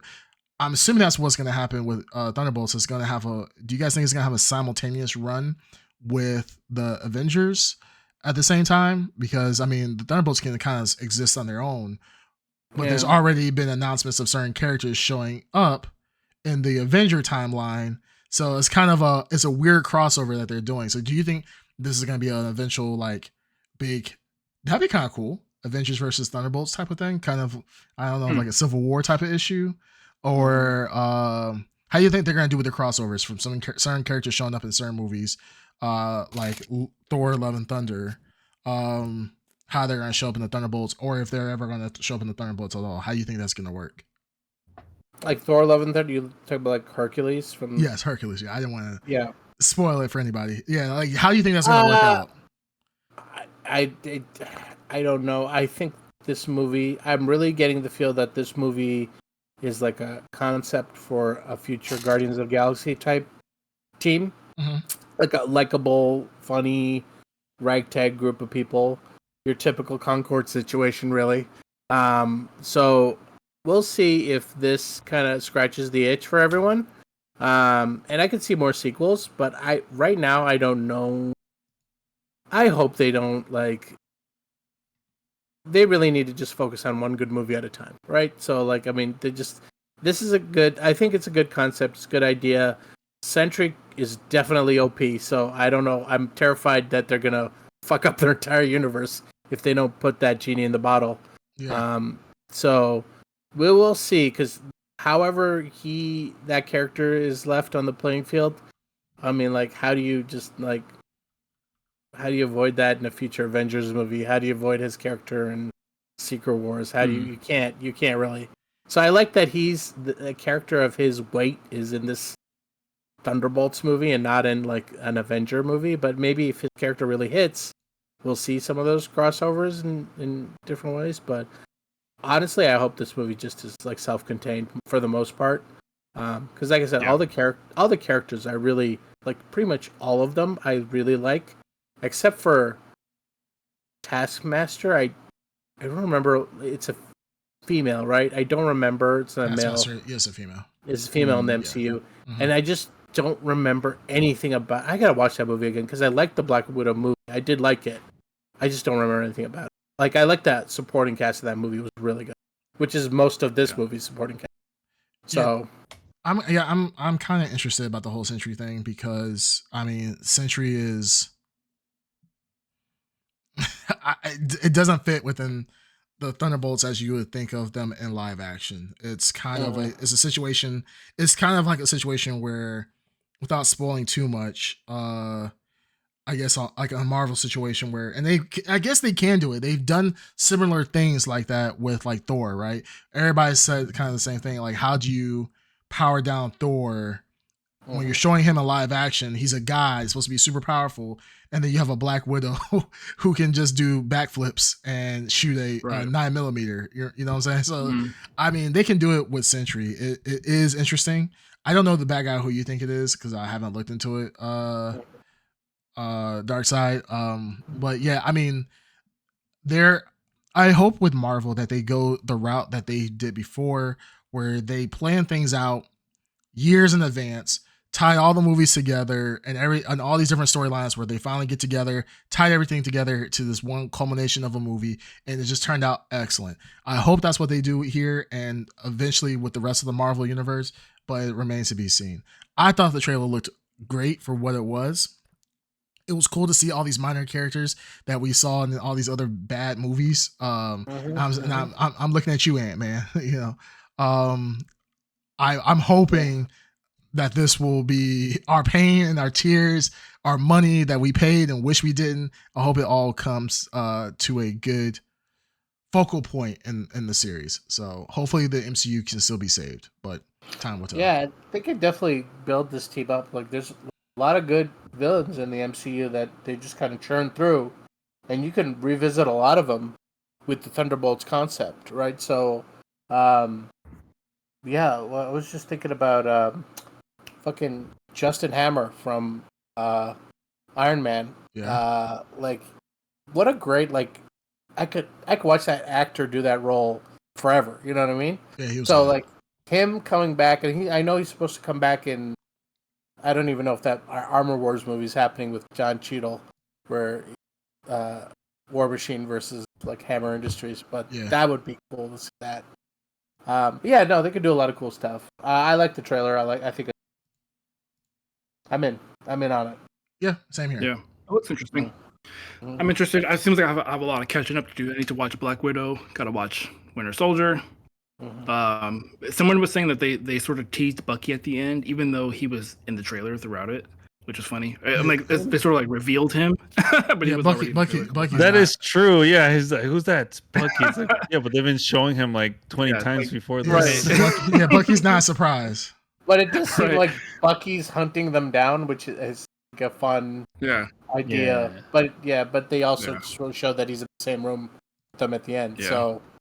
Yeah, well, I don't know. Well, you know, everybody wanted Bucky to be Captain America, so that's what everybody thought for the longest time, and then they went the Sam route. So we'll see. I mean, people love Bucky a lot. He's Did they say when the movie characters. drops?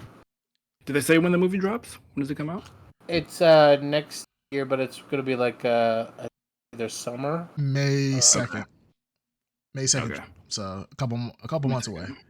Yep. All right, just I want Harrison Ford. Hey man, stay in there, stay in the game, man. You old as hell. Like, we can't go through too many more generals. Yeah, he's 82. So, all right, stop joking about that. Oh yeah, I'm sorry.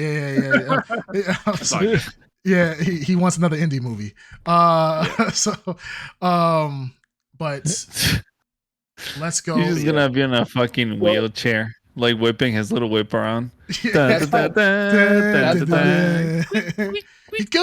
go. Like I said, I wish that man health. Yeah, same here. Let's go to all right. So really quick, can we go to Power World? Do we want to? Yes.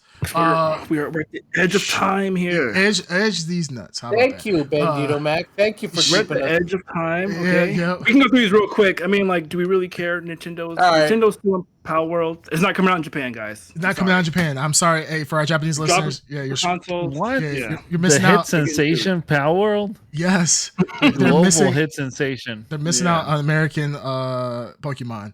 So they got some problems. So what happened? I mean, they have the real Pokemon. They got sued. So they're getting sued for a patent infringement. This is different than copyright.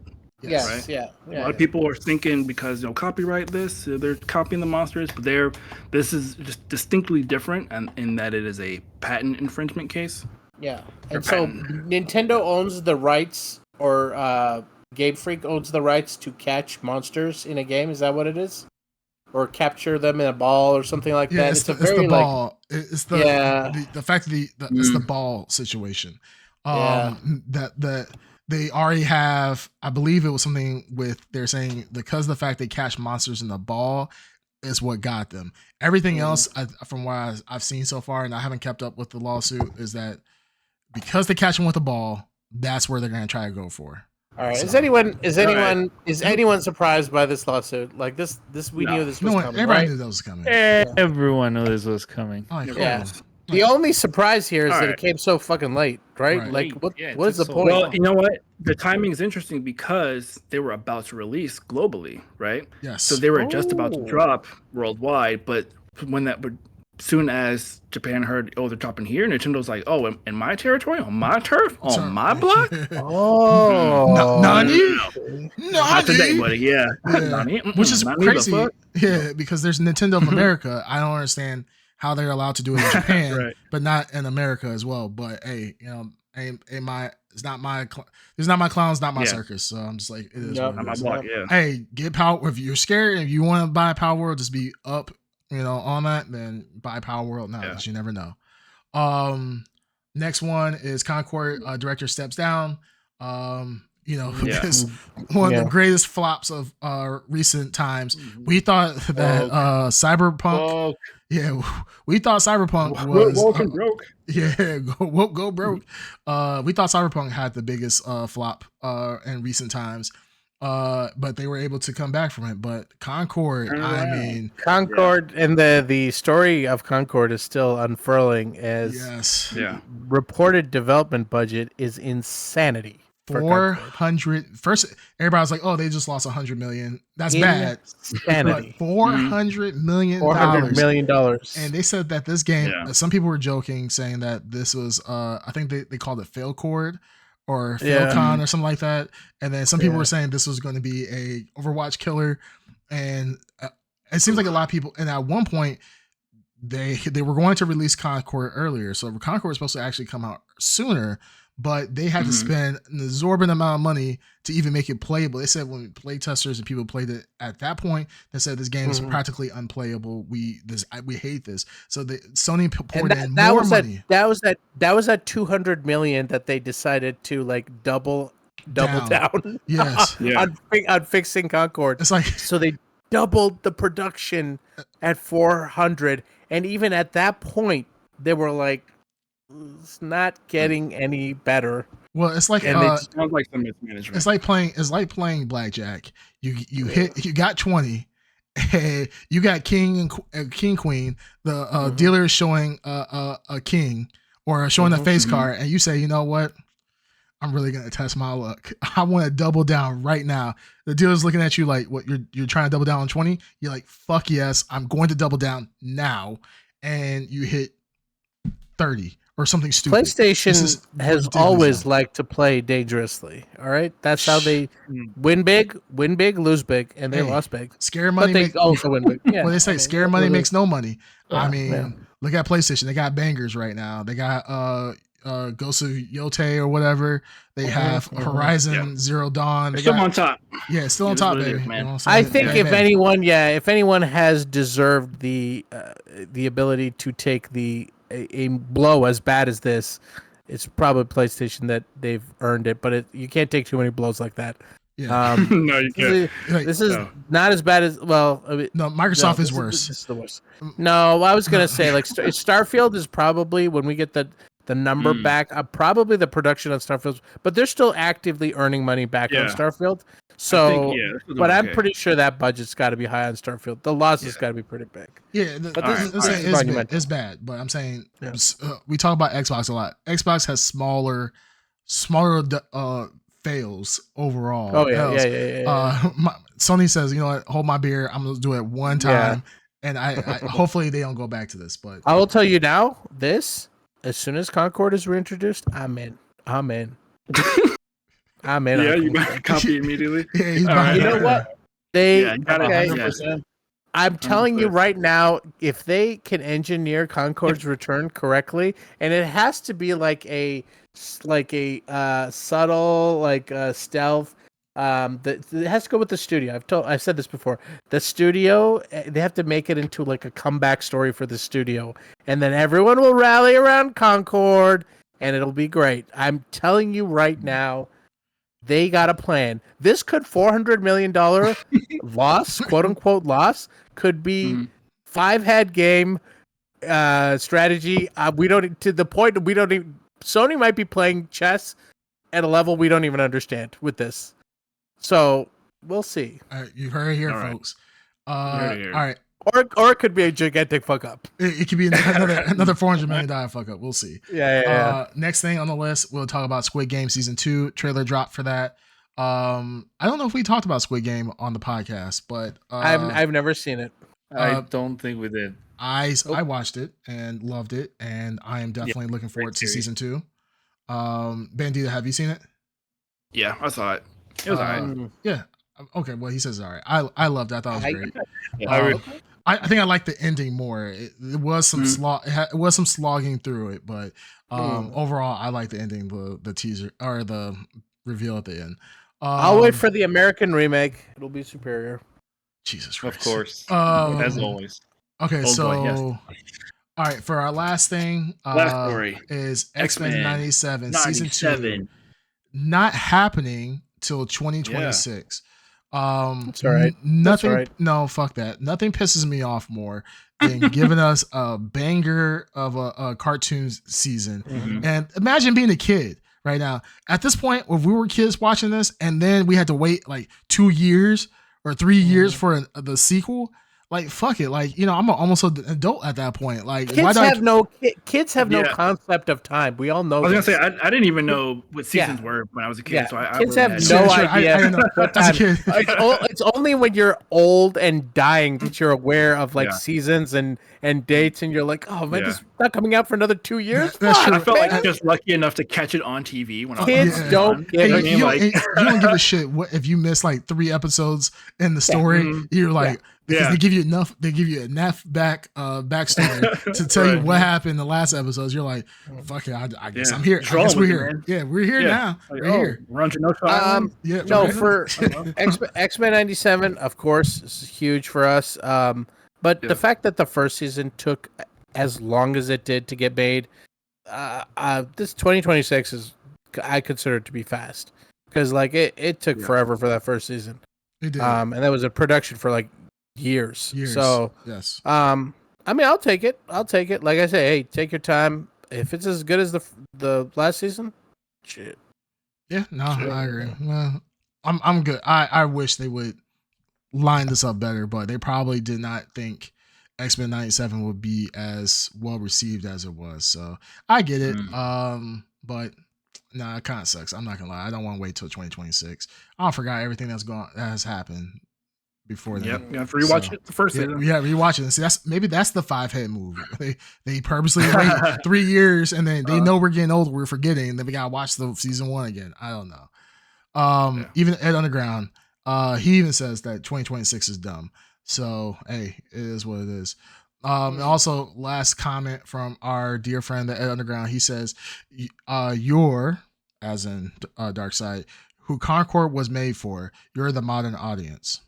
And Syed04 somehow in live time, I don't know how he's doing this, he has responded and says, "You're dumb." Damn. Shots fired. Shots fired in the chat. Shot fired. Crazy. Syed, you have to do it like that, Syed04. Yeah. Sorry. Whoever he is, handsome bastard. Yeah. I don't know who this guy is, but he looks amazing. Probably has a full beard and everything. Full beard. And is probably still watching One Piece, trying to get to the coveted 1,100 episode or something like that. Fucking nerd. It's crazy that the word like the modern audience, like that's a derogatory term somehow. Like you're the modern audience. Like what? Is that a bad thing? Is that negative? Yeah. You're the modern audience. These games are made for a modern audience. Like, okay, so it matches the current demographic. What are you saying? Like, what? How is this? Didn't you just say? Didn't you, really dumb, Bandito? Just stop. You just told us don't engage, and look what you're doing. Engaging. No, it's funny. It's just funny. He put the carrot out. He dangled it in front of you. He did. The lure. All right, we gotta go. We gotta go. Yeah. Bandito needs to go. Wrap it up. All right, guys. Wrap it up. All right. Once again, another great episode of the Blrd Podcast. Not doing a full outro, but until next time, you guys, we will blur you later. Blur you later. Blur you later. Yeah, you better say, bitch.